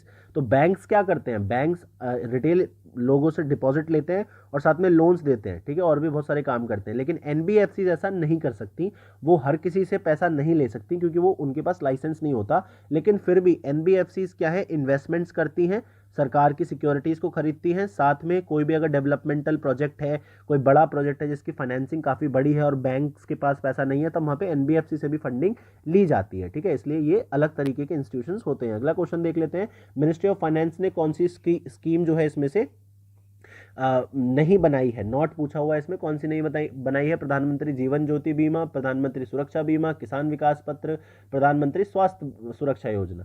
तो अगर हम देखें डी वाली प्रधानमंत्री स्वास्थ्य सुरक्षा योजना किसने बनाई है, ministry of health and family welfare ने इसको बनाया है, ठीक है। नेक्स्ट क्वेश्चन देख लेते हैं। ऑड आपसे पूछा हुआ है, यहाँ पे जो स्कीम्स है यानी कि योजनाओं के लॉन्च का जो वर्ष है वो आप में ऑड बताना है। Make in India, Deendayal Upadhyay Gram Jyoti Yojana, Swachh Bharat अभियान, पंडित दीनदयाल उपाध्याय श्रम जयते योजना। तो अगर हम देखें तो बी वाला इसमें से ऑड वन आउट हो जाएगा। और ये है क्या, दीनदयाल उपाध्याय ग्राम ज्योति योजना, ये बेसिकली इलेक्ट्रिसिटी सप्लाई यानी कि ऊर्जा की जो सप्लाई है भारत में अगर हम देखें तो वो काफ़ी गाँव में अब तो 100% इलेक्ट्रिफिकेशन हो गया है, लेकिन पहले नहीं था। तो ये 2015 के आसपास ये स्कीम आई थी जहाँ पे ये सब स्टार्ट किया गया था। नेक्स्ट आपसे बिहार के बजट के कुछ क्वेश्चन पूछ लेते हैं। आपसे पूछ रहा है जो सकल राज्य घरेलू उत्पाद है, स्टेट डोमेस्टिक प्रोडक्ट ग्रॉस, वो है, उसमें एनुअल इंक्रीज कितना हुआ है 21-22 में अगर हम देखें, 19-20 के कंपैरिजन में, तुलना में कितना हुआ है। और साथ में जो करंट प्राइस पे वो कितना है total gross state domestic product current price पे अगर हम देखें 21-22 का, तो वो कितना प्रोजेक्टेड है, अनुमानित कितना है, वो आपसे पूछा है। तो जो इंक्रीज हुआ है वो 11% का हुआ है और जो अनुमानित है वो है 7,57,026 करोड़ रुपए, ठीक है। नेक्स्ट आपसे पूछ रहा है कि 2020-21 में जो कुल व्यय है यानी कि टोटल एक्सपेंडिचर है वो कितना अनुमानित है, एस्टिमेटेड है। और साथ में जो टोटल एक्सपेंडिचर में इंक्रीज हुआ है 19-20 के कंपैरिजन में वो कितना है, कितना अनुमानित है इंक्रीज होगा एक्सपेंडिचर बिहार के बजट में अगर हम देखें तो जो अनुमानित कुल व्यय है वो 2,18,303 करोड़ रुपए है, जिसमें इंक्रीज अगर हम पिछले वर्ष से देखें तो 23% के आसपास होगा। देखिए टोटल एक्सपेंडिचर क्या होता है, टोटल एक्सपेंडिचर मैंने पहले भी बताया, एक तो रेवेन्यू एक्सपेंडिचर होता है और एक कैपिटल एक्सपेंडिचर होता है। तो ये जो है पूंजीगत एक्सपेंडिचर आपका होता है, पूंजीगत व्यय जो होता है, तो इसमें आप एसेट्स क्रिएट करते हैं, आपने इंफ्रास्ट्रक्चर बना दिया, रोड्स बना दिए, बिल्डिंग्स बना दी, ये सब आपने बनाया। और रेवेन्यू एक्सपेंडिचर क्या है, जो जनरल काम काज रोज अगर मान लो सरकारी दफ्तर में स्टेपलर खरीदना है, पेन खरीदना है या सैलरीज देनी है, पेंशन देनी है, तो इसको मिला के टोटल एक्सपेंडिचर बनता है। चलिए अगला क्वेश्चन देख लेते हैं। इसमें आपसे पूछा टोटल रिसीट 2021 में कुल प्राप्तियां अधिकारियों उधारियों को छोड़ के, माफ कीजिएगा, बोरोइंग्स को छोड़ के वो गिर गई हैं कितने करोड़ रुपए से। अगर हम कंपेयर करें तो पिछले सालों में कितने से टोटल बोरोइंग्स कम हुई हैं 2021 के बजट में जो बिहार में बताया गया है, तो कितनी कम हो गई हैं वो अगर हम देखें तो इसमें से कोई भी ऑप्शन ठीक नहीं है, क्योंकि वो 9,684 करोड़ रुपए जो है डिक्रीज हो गई और इसका जो प्रतिशत है वो कितना है 5% से ये घट गई है। नेक्स्ट आपसे सही विकल्प चुनने के लिए बोल रहा है। करेक्ट ऑप्शन बिहार के बजट में 2021 में अगर हम बात करें तो जो रेवेन्यू डिफिसिट है यानी कि जो राजस्व का घाटा है वो 5,187 करोड़ अनुमानित है। 2021 में अगर हम रेवेन्यू डेफिसिट की बात करें तो वो 5,817 है या फिर 5,871 है या फिर 5,178 है। आपको इसमें से चुनना है कि राजस्व घाटा एक्चुअली में है कितना रेवेन्यू डेफिसिट। तो अगर हम देखें तो ये 5,187 करोड़ के आसपास अनुमानित है, ए वाला है इसका आंसर। और टोटल एस्टिमेट अगर हम देखें तो 0.8% जो है वो ग्रॉस स्टेट डोमेस्टिक प्रोडक्ट का ये है। तो ये परसेंटेज और एग्जैक्ट फिगर्स आपको पता होना चाहिए। देखिए रेवेन्यू डेफिसिट कैसे होता है, डेफिसिट का मतलब होता है घाटा, यानी कि जितना वो वैल्यू आता है आमदनी अठन्नी खर्चा रुपया। तो रेवेन्यू डेफिसिट कब होगा, जब रेवेन्यू एक्सपेंडिचर आपका ज़्यादा होगा और रेवेन्यू रिसीट्स आपकी कम होंगी, यानी कि आपकी आमदनी कम है, एक्सपेंडिचर ज़्यादा है। मान लीजिए आप सैलरी दे रहे हैं, पेंशन दे रहे हैं, या आप कंप्यूटर्स खरीद रहे हैं, या फिर आप पेपर्स खरीद रहे हैं, प्रिंटर्स खरीद रहे हैं, तो ये आपका जो है ज़्यादा है। और जो आपको रेवेन्यू रिसीट्स हैं, यानी कि अगर आपका जो टैक्स कलेक्शन है या फिर नॉन टैक्स कलेक्शन कहाँ से, जैसे फीस आपने बनाई, टोल आपने बनाए, तो ये जो है इसके बीच का जो अंतर है वो आपको रेवेन्यू डेफिसिट तक ले जाता है। नेक्स्ट आपको करेक्ट पूछा है रिवाइज्ड एस्टीमेट, यानी कि जो संशोधित अनुमान है पिछले वर्ष के, उसके हिसाब से जो फिस्कल डेफिसिट है यानी कि जो राजकोषीय घाटा है वो जीएसडीपी के 6.7% है या फिर 6.77% है, 6.78% है या 9% 79% है। इतने करीबी ऑप्शंस आपको जब आते हैं तो आपको एग्जैक्ट अगर पता नहीं है तो आप इनको नहीं कर पाएंगे। तो अगर हम देखें तो ये 6.77% है। देखिए इन सब चीज़ों की रिवीजन आपको करनी पड़ेगी, बिना रिवीजन करे ये सब चीज़ें नहीं हो पाएंगी। तो इसलिए आप क्या करिए, टेलीग्राम चैनल को ज्वाइन करिए, उसमें क्या मिलेगा आपको, पिक्स मिलेंगी। देखिए वीडियो देखने में 1.5 घंटा लगता है। आई कैन टेल यू कि एग्जाम के दिन सुबह आप वीडियो नहीं देख पाएंगे, पहले आप इसको 2-3 बार जरूर देखिए, और जब आप इसको 2-3 बार देख लेंगे तो अगर आपके सामने एक पिक होगी एक साथ तो आप उसको रिवाइज अच्छे से कर पाएंगे। चलिए अगला क्वेश्चन देख लेते हैं। इसमें आपसे पूछ रहा है गलत विकल्प आपको चुनना है। बिहार के संबंध में जो राज्यसभा की सीटें हैं वो वर्तमान में 16 हैं बिहार के लिए। लेजिस्लेटिव असेंबली यानी कि जो विधानसभा है बिहार की, उसमें टोटल सीट 243 हैं। उसके बाद जो अनुसूचित जातियाँ हैं, शेड्यूल कास्ट, उसके लिए जो बिहार की जो है वो 6 सीटें हैं। और उसके बाद जो अगर हम शेड्यूल कास्ट की अगर हम बात करें वो 40 है लेजिस्लेटिव असेंबली में। ऊपर लोकसभा की बात कर रहे हो, यहाँ पे लेजिस्लेटिव असेंबली की बात कर रहे हैं। इनकरेक्ट आपको बताना है। तो अगर हम देखें नन ऑफ दीज इसका आंसर है, सभी ऑप्शन इसमें ठीक दिए हुए हैं। नेक्स्ट आपको बताना है कि जो बिहार है उसमें कितने डिवीजन है, यानी कि कितने प्रमंडल बनाए गए हैं, और साथ में जो एवरेज एलिवेशन है यानी कि औसतन ऊंचाई है समुद्र तल से, सी लेवल से, वो बिहार राज्य की कितनी है। तो अगर हम देखें तो बिहार में 9 जो है डिवीजन हैं और जो एवरेज ऊंचाई है वो 52.73 यानी कि 552.73 मीटर्स है। नेक्स्ट आपसे पूछ रहा है लॉन्गिट्यूडनल एक्सटेंशन यानी कि जो देशांतरीय विस्तार है बिहार राज्य का, स्टेट ऑफ बिहार का, वो कितना है। तो आपको इनमें से दिए हुए नंबर्स में से पहचानना है, ठीक है। तो आप इसको देख लीजिए, पहचानिए कौन सा इसमें से है। तो अगर हम देखेंगे तो ये सी वाला है, तो इसका आंसर सी हो जाएगा ईस्टर्न लॉन्गिट्यूड पे, ठीक है। बिहार जो है ईस्ट वाले पे ही आता है इंडिया के पार्ट पे। नेक्स्ट आपसे पूछ रहा है सेक्स रेशो आपको बिहार का बताना है। लिंग अनुपात 2011 के सेंसस के अनुसार, जनगणना के अनुसार कितना है, और साथ में वो डिस्ट्रिक्ट आपको बतानी है जिसमें हाईएस्ट यानी कि सबसे ज़्यादा सेक्स रेशो लिंग अनुपात आपको मिलता है। तो बिहार में अगर हम बात करें तो 2011 की अगर हम बात करें तो 918 था, माफ़ कीजिएगा। और गोपालगंज में आपको सबसे ज़्यादा सेक्स रेशो मिलेगा। कैसे कैलकुलेट होता है सेक्स रेशो, कितनी फीमेल्स हैं पर 1000 मेल्स पे, ठीक है। पर 1000 मेल्स पे कितनी फीमेल्स है उससे सेक्स रेशो हमारा निकाला जाता है। अगला क्वेश्चन देख लेते हैं। इसमें आपसे पूछा हुआ है कि जो डेंसिटी है यानी कि जनसंख्या घनत्व के हिसाब से हाईएस्ट कौन सी है डिस्ट्रिक्ट और सबसे लोएस्ट कौन सी है पॉपुलेशन डेंसिटी में बिहार राज्य में, नाम बताना है 2011 के आंकड़ों के हिसाब से। अब वो चेंज हो सकता है, बहुत सारे सर्वेज बाद में भी होते हैं, लेकिन आपको 2011 के हिसाब से बताना है। तो जो हाईएस्ट डेंसिटी वाला है वो इसमें कोई भी नहीं है, गलत है। हाईएस्ट डेंसिटी वाला आपको कौन सा मिलेगा, कैमूर मिलेगा, और जो लोएस्ट डेंसिटी वाला है आपको शिवहर मिलेगा। ठीक है, तो इसलिए इसका answer none of the above हो जाएगा। अगला क्वेश्चन देख लेते हैं। इसमें से आपसे पूछा है जो लार्जेस्ट डिस्ट्रिक्ट है एरिया के यानी कि क्षेत्रफल के हिसाब से सबसे बड़ा जिला, क्षेत्रफल के हिसाब से सबसे छोटा जिला, और सबसे कम जनसंख्या वाला जिला लीस्ट पॉपुलेटेड डिस्ट्रिक्ट 2011 के सेंसस के हिसाब से बिहार में कौन सा है, ये आपको बताना है। तो जो सबसे बड़ा जिला है वो वेस्टर्न चंपारण पश्चिमी चंपारण है, सबसे छोटा आपको शेखपुरा मिलेगा, और जो लीस्ट पॉपुलेटेड डिस्ट्रिक्ट है वो आपको शेखपुरा मिलेगी। भी आंसर बी हो जाएगा। नेक्स्ट आपसे पूछ रहा है जो लोक नृत्य है, जो एक प्रमुख फोक डांस है, वो कौन सा बिहार का नहीं है, बखूली, समा चरकेवा, डोमकच या फिर जाट जतिन, या नन ऑफ दीज। तो ये सारे ही बिहार के हैं, इसलिए इसका आंसर ई हो जाएगा। देखिए जो फोक डांस है उसमें आपको दो चीज़ें याद करनी है। एक तो नाम तो पता ही है, नाम के साथ आपको कौन सी दो चीज़ें याद करनी है कि वो होता कहाँ पे है, बेसिकली रीजन या स्टेट आपको पता होना चाहिए। दूसरा आपको याद क्या करना है कि वो किस लिए होता है, उसका जो मतलब उद्देश्य है, हार्वेस्ट पे किया जाता है, शादी ब्याह में किया जाता है, या किस लिए किया जाता है, वो आपको पता होना चाहिए। और साथ में कौन सी जनजाति अगर उससे रिलेटेड है, कोई अगर शेड्यूल, अगर कोई ट्राइब उससे रिलेटेड है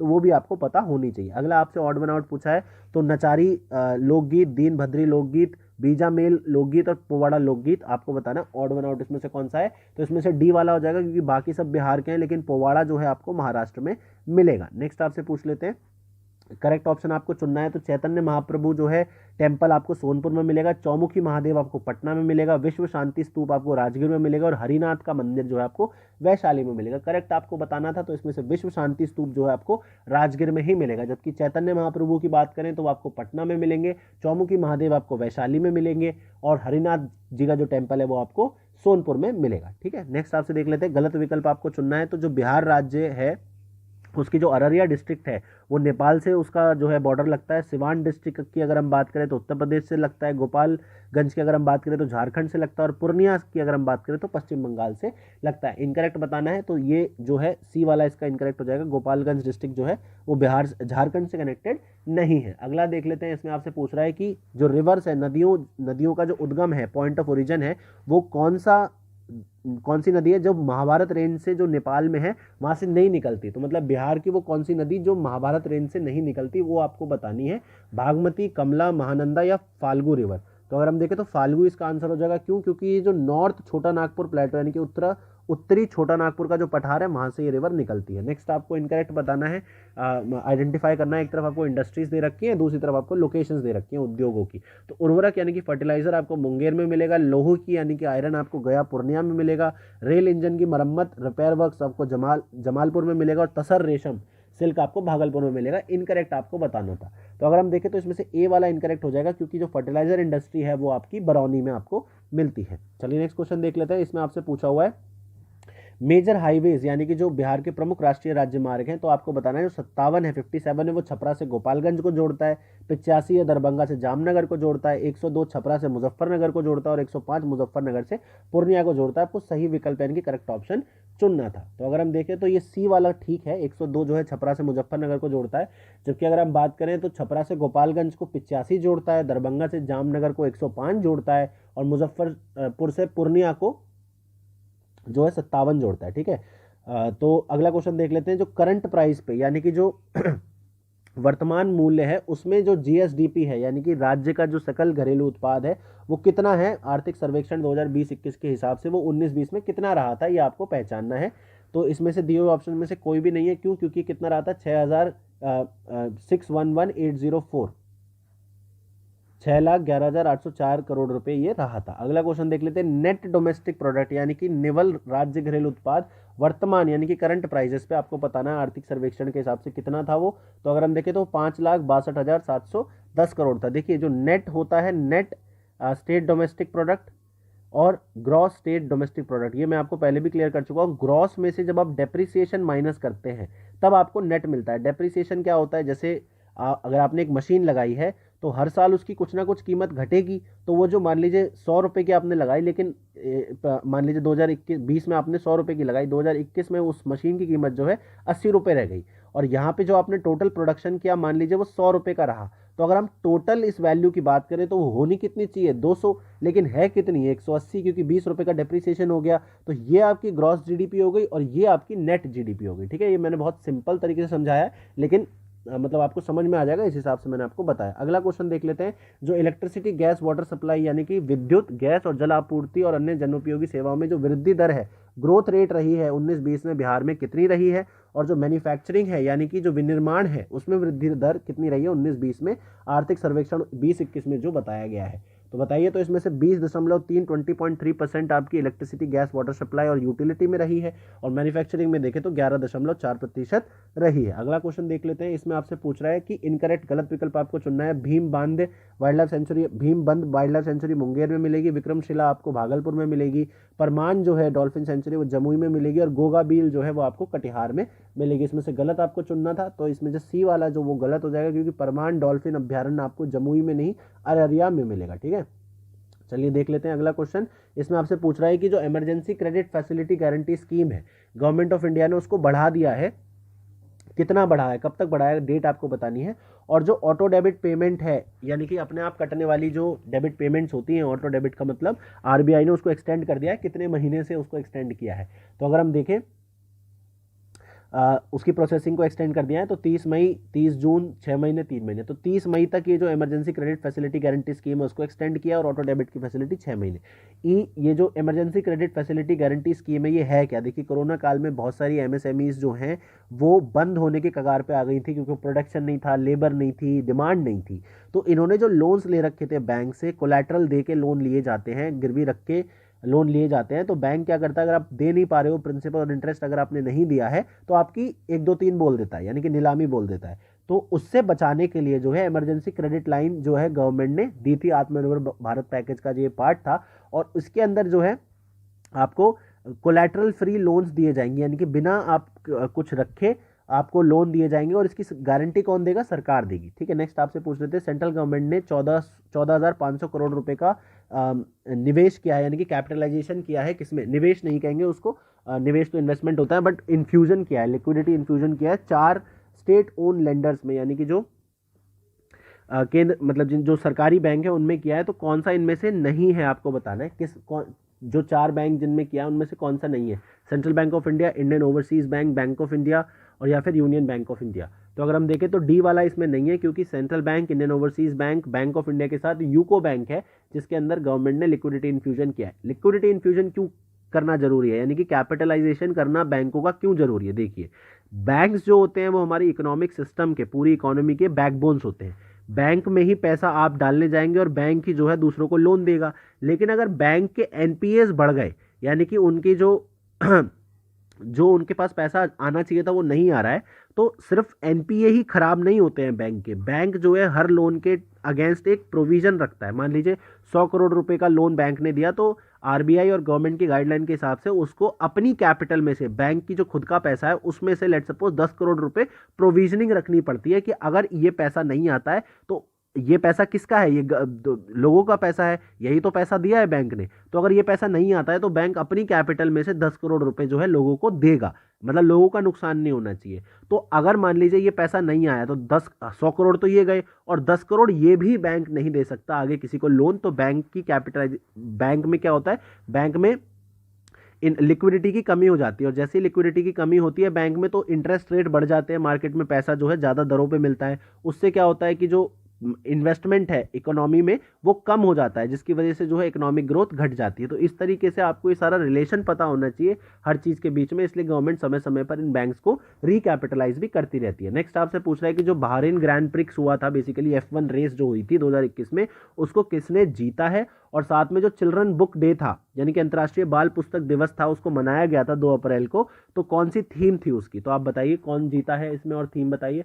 तो नन ऑफ दीज इसका आंसर हो जाएगा, क्योंकि जीता कौन है, लुइस हैमिल्टन है, वो इस ग्रैंड प्रिक्स को जीते हैं। और ये जो थीम थी वो द म्यूजिक ऑफ वर्ड्स थी। ठीक है, तो थीम थी जो म्यूजिक ऑफ वर्ड्स थी, शब्दों का जो म्यूजिक है वो इसकी थीम थी। अगला क्वेश्चन देख लेते हैं। चलिए इसमें एक चीज़ आप मुझे बताइए कि लुइस हैमिल्टन ने हराया किसको था।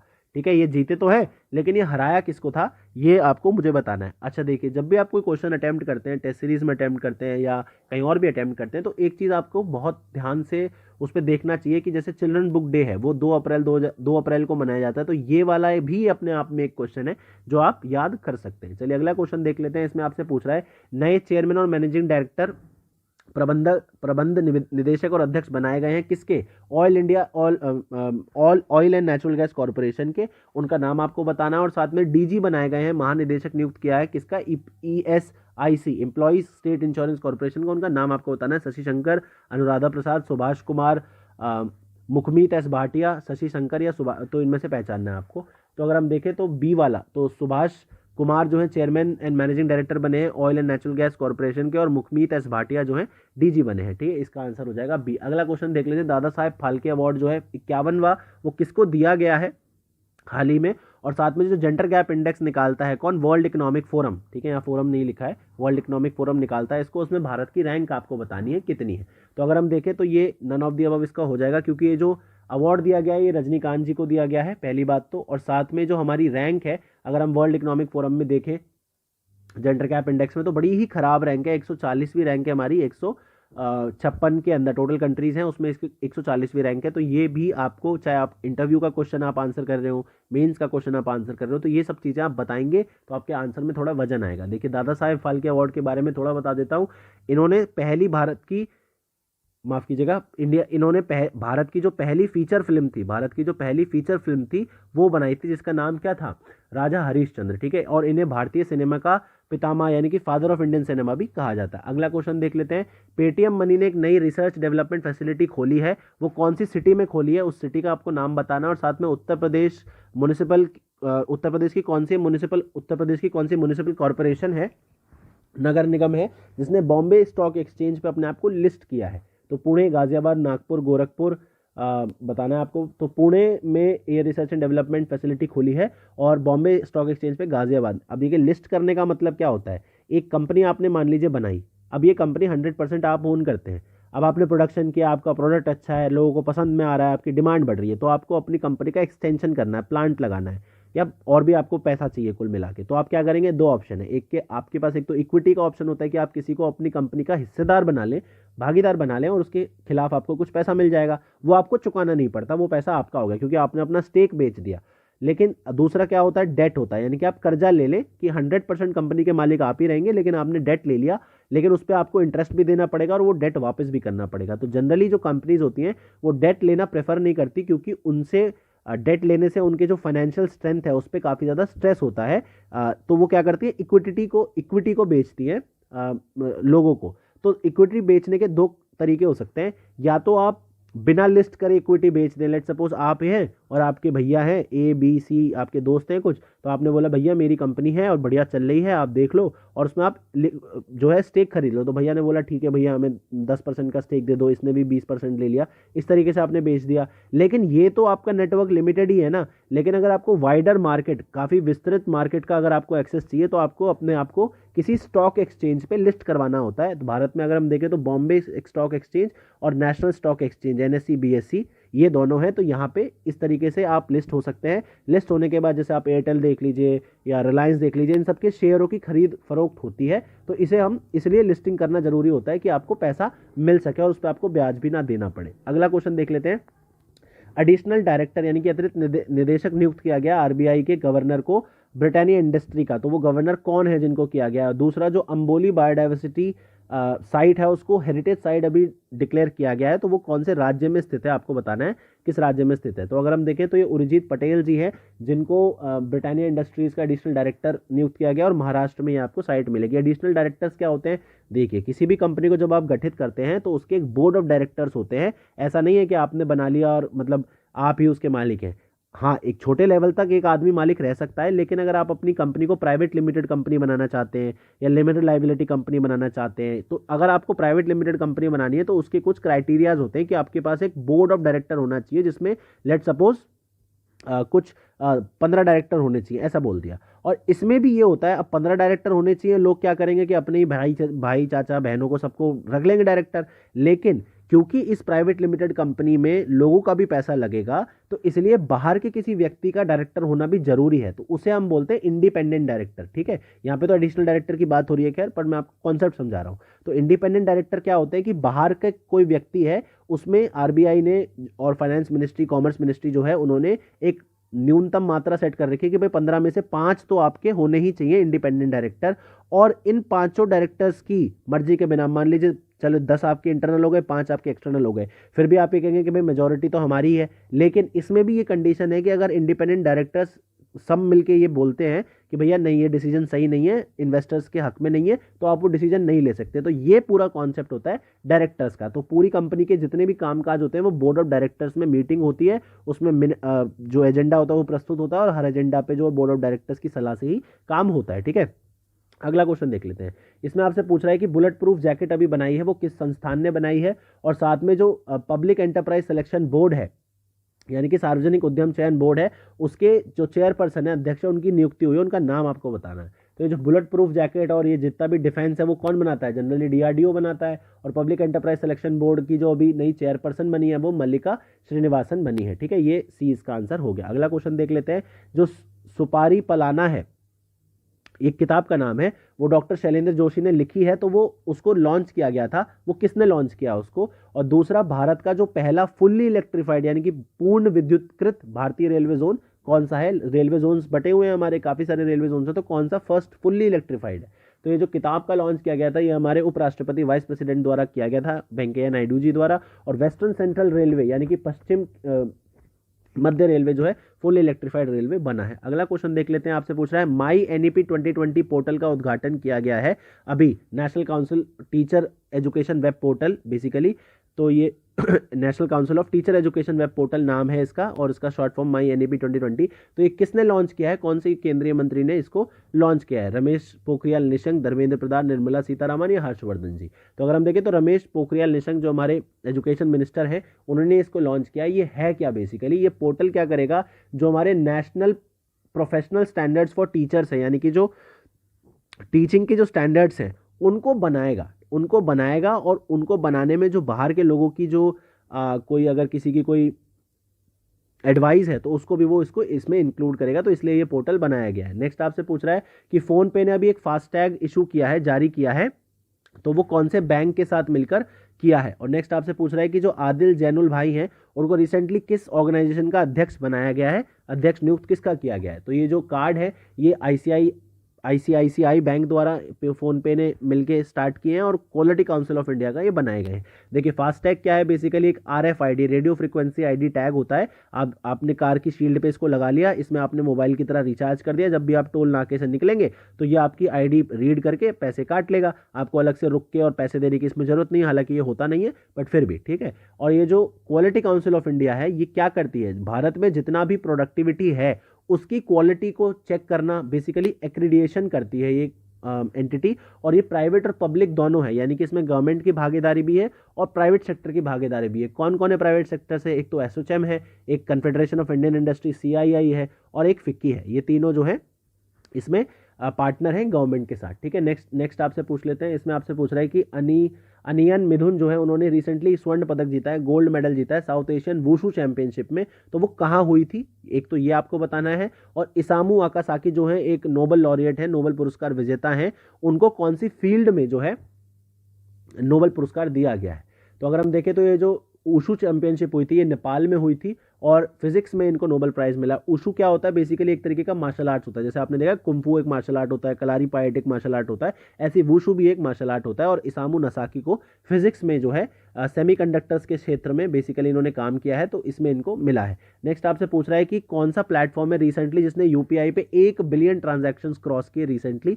और साथ में किताब है Manohar Parrikar brilliant mind simple life, उसको रिलीज अभी रिसेंटली रिलीज हुई है, तो उसके ऑथर यानी कि लेखक का नाम आपको बताना है। तो अगर ये क्रॉस वाले अगर हम देखें तो इसमें फोन पे ने इसको इस फीट को अचीव किया, 1 बिलियन ट्रांजैक्शन यूपीआई के ऊपर ये वो किया है। और साथ में जो ये किताब के लेखक है वो नितिन गोखले हैं। देखिए यूपीआई क्या है? यूनाइटेड पेमेंट इंटरफेस, यानी कि यूनिवर्सल पेमेंट इंटरफेस है एक तरीके का ये। इसमें होता क्या है कि कहीं से भी आप पैसा किसी को भी ट्रांसफर कर सकते हैं फोन के द्वारा। ठीक है, फोन के द्वारा। तो ये फाइनेंशियल इंक्लूजन का एक साधन है। नेक्स्ट आपसे पूछ लेते हैं कलिंग रत्ना सम्मान एक दिया गया है वो कौन से राज्य के गवर्नर को दिया गया है, पहला क्वेश्चन ये है। और दूसरा जो डिजिट इंश्योरेंस कंपनी है उसके ब्रांड एम्बेसडर कौन है, बताइए। तो ये जो गवर्नर है, ये आंध्र प्रदेश के गवर्नर हैं जिनको ये दिया गया है कलिंग रत्न सम्मान। और ये होते क्या है, बेसिकली एजुकेशन फील्ड में यानी कि शिक्षा के क्षेत्र में जो लोगों ने काम किया है उसके लिए ये सम्मान दिया जाता है। और विराट कोहली जो आपने देखा होगा वो डिजिट डिजिट वाला ऐड करते हैं, नाचते गाते हैं, उसके ब्रांड एम्बेसडर बने हैं। नेक्स्ट क्वेश्चन आपको देख लेते हैं, पूछ रहा है कि भारत का जो लार्जेस्ट तैरता हुआ सौर ऊर्जा का जो प्लांट है, solar floating solar power plant है, वो कहाँ पे सेटअप किया जा रहा है रिसेंटली। और दूसरा फ्री हेल्थ इंश्योरेंस यानी कि जो मुफ्त स्वास्थ्य बीमा प्रदान करने वाला भारत का पहला राज्य कौन सा है। तो तेलंगाना, राजस्थान, केरला, आंध्र प्रदेश आपको पहचानना है। तो अगर हम देखें तो तेलंगाना में largest floating solar power plant की स्थापना भी रिसेंटली की है। और फंक्शनल कहाँ पे है अभी, फंक्शनल वाला जो है आपको आंध्र प्रदेश में मिलेगा, लेकिन जो सबसे बड़ा अभी रिसेंटली सेटअप है वो तेलंगाना में किया। और free health insurance to all जो है ये सुविधा राजस्थान ने की। और ये किया किसने, एनटीपीसी ने इसको स्थापित किया है, नेशनल थर्मल पावर कॉर्पोरेशन। अगला देख लेते हैं, यूक्रेन में एक रेसलिंग यानी कि कुश्ती की चैंपियनशिप हुई थी, उसमें स्वर्ण पदक जीता था इंडियन ने, उसका नाम आपको बताना है। और साथ में ग्लोबल बायो इंडिया 2021 की एक कॉन्फ्रेंस है, उसको किस केंद्रीय मंत्री ने संबोधित इनॉग्रेट किया, उद्घाटन किया, तो आपको बताना है। तो विनेश फोगाट, साक्षी मलिक, कौन है इसमें से, तो विनेश फोगाट जी हैं जिन्होंने ये स्वर्ण पदक जीता है यूक्रेन में। और साथ में ग्लोबल बायो इंडिया 2021 हमारे हेल्थ मिनिस्टर डॉक्टर हर्षवर्धन ने, माफ कीजिएगा वो हमारे हेल्थ मिनिस्टर नहीं है, हेल्थ मिनिस्टर तो हमारे मनसुख मांडविया जी हैं, लेकिन डॉक्टर हर्षवर्धन ने उसको इनॉग्रेट किया। और ये है क्या बेसिकली ग्लोबल बायो, ये नेशनल बायो जो हमारी नेशनल बायो टेक्नोलॉजी स्ट्रैटेजी है, अभी रिसेंटली इसको लॉन्च किया गया है, नेशनल बायोटेक्नोलॉजी स्ट्रैटेजी। और बायोटेक्नोलॉजी के फील्ड में जो इंडिया का एक्सपेंशन है, इंडिया को आगे बढ़ना है, उसके लिए हम कॉन्फ्रेंस करते हैं। और ये इसका सेकंड एडिशन है, दूसरा अध्याय अभी रिसेंटली हुआ है। नेक्स्ट आपसे पूछ रहा है, वुमेन विल प्लेटफॉर्म अभी लॉन्च किया गया था, किस सोशल मीडिया ऐप के द्वारा किया गया था। और अंशुमन सिंह जो है गवर्नर थे पहले स्टेट के, वो रिसेंटली उनका निधन हो गया है, तो वो कौन से स्टेट के गवर्नर थे, अंशुमन सिंह, बताइए। तो ये जो वुमेन विल है ये एक वुमेन एंटरप्रेन्योरशिप प्लेटफॉर्म है, यानी कि नारियों को, महिलाओं को रोजगार और उनको स्वरोजगार, उन खुद के एंटरप्राइज चलाने के लिए ये किया गया है। मार्च 8 यानी कि इंटरनेशनल वुमेन्स डे को इसको लॉन्च किया गया था। किसने किया था, ये आपको फेसबुक ने इसको लॉन्च किया है। और अगर हम अंशुमन सिंह की अगर हम बात करें तो ये जो है राजस्थान और गुजरात के गवर्नर रह चुके हैं। माफ कीजिएगा, इसको गूगल ने किया है, फेसबुक ने नहीं किया है। दोबारा बता देता हूं, जो वुमेन विल प्लेटफॉर्म है उसको लॉन्च किसने किया है, गूगल ने किया है, ठीक है, फेसबुक ने नहीं किया। और अंशुमन सिंह जो है राजस्थान और गुजरात के थे, तो इसलिए आंसर इसका ई ही रहेगा। अगला क्वेश्चन देख लेते हैं, इसमें सिंगोरगढ़ जो फोर्ट है, किला है, उसका जो इनॉग्रेशन है, कंजर्वेशन यानी कि पुनरुद्धान का जो या संरक्षण का जो कार्य है, उसको इनॉग्रेट किसने किया। और साथ में जो उन्नति, स्मार्ट अप उन्नति प्रोग्राम है, उसको लॉन्च किया है, कौन से बैंक ने किया है, उसका नाम आपको पहचानना है। तो बताइए क्या है इसका आंसर। तो इसको प्रेसिडेंट रामनाथ कोविंद है हमारे प्रेसिडेंट, उन्होंने इसका उद्घाटन किया। और साथ में HDFC बैंक ने इसको लॉन्च किया है। बेसिकली स्मार्ट अप उन्नति प्रोग्राम क्या है, ये भी वुमेन एंटरप्रेन्योरशिप को बढ़ावा देने का एक प्रोग्राम है। अगला देख लेते हैं, आपसे पूछ रहा है जो मैत्री सेतु ब्रिज है इंडिया और बांग्लादेश के बीच में, उसका उद्घाटन किसने किया था।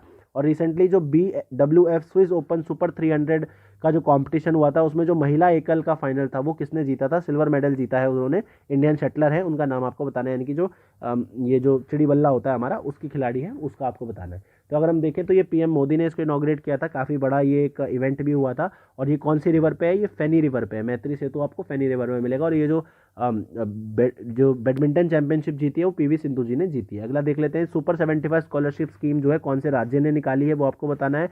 और उत्तराखंड के नए चीफ मिनिस्टर कौन है, वो आपको बताना है रिसेंटली। तो अगर हम देखें, ये जो स्कॉलरशिप स्कीम है ये जम्मू एंड कश्मीर में लाई गई है। यहाँ पे जो गरीब बच्चियाँ हैं, लड़कियाँ हैं, उनको जो है प्रोत्साहित करने के लिए ये स्कीम लाई गई है। और साथ में जो नए उत्तराखंड के चीफ मिनिस्टर हैं वो कौन है, पुष्कर सिंह धामी है, तो इसलिए इसका answer none of the above हो जाएगा। अगला देख लेते हैं, वर्ल्ड वेटलैंड डे मनाया जाता है 2 फरवरी को, तो उसकी थीम क्या थी इस बार की, वो थीम पहचाननी है आपको, wetland soil, wetland water, humidity soil. तो ये वेटलैंड एंड वाटर इसकी थीम थी, इसलिए इसका आंसर भी हो जाएगा। अगला क्वेश्चन देख लेते हैं, इसमें आपसे पूछ रहा है कि जो पहली एशियन ऑनलाइन शूटिंग चैंपियनशिप है उसमें भारत ने कितने पदक जीते हैं, नंबर ऑफ मेडल्स आपको बताना है। और नॉन EMV ATM से पैसा निकालने की जो कार्रवाई है वो एक बैंक ने बंद कर दी है, वो कौन से बैंक ने बंद करी है वो आपको बताना है। तो टोटल जो मेडल जीते थे वो हमारे 11 मेडल जीते हैं इस चैंपियनशिप में। और यूनियन बैंक ऑफ इंडिया ने नॉन EMV वाले जो ATMs है वहाँ पे बंद कर दिए। नॉन EMV वाले ATMs कौन से होते हैं, देखिए आपके अगर ATM कार्ड आपने देखा होगा, पीछे एक मैग्नेटिक स्ट्रिप होती है, तो जो मैग्नेटिक स्ट्रिप से जो कार्ड रीड करते हैं उनको ईएमबी वाले बोलते हैं, इलेक्ट्रोमैग्नेटिक चिप को रीड करने वाले एटीएम्स बोलते हैं। और नॉन ईएमबी वाले कौन से होते हैं? कभी कभार आपने देखा होगा कि जब आप एटीएम में जाते हैं और कार्ड डालते हैं तो वो एटीएम कार्ड पकड़ लेता है आपका, वो छोड़ता नहीं है। और कहीं कहीं आप जाते हैं तो वो स्वाइप आप करते हैं और वो सारी जो है इन्फॉर्मेशन रीड कर लेता है। तो ये डिफरेंस है। नेक्स्ट आपको पूछ रहा है बोटैनिकल गार्डन, यानी कि शिवालिक रेंज में अभी एक प्रजातियों के लिए संरक्षण के लिए बोटैनिकल गार्डन बनाया गया है शिवालिक की रेंज में। वो कहाँ पे आपको मिलेगा? राज्य आपको बताना है। साथ में इंडियन कोस्ट गार्ड ने 1 फरवरी 2021 को अपना कौन सा स्थापना दिवस, एस्टैब्लिशमेंट डे मनाया है? तो बताइए। तो ये जो बोटैनिकल गार्डन है आपको उत्तराखंड में मिलेगा और कोस्ट गार्ड का ये 45वां स्थापना दिवस था 2021 में। अगला देख लेते हैं।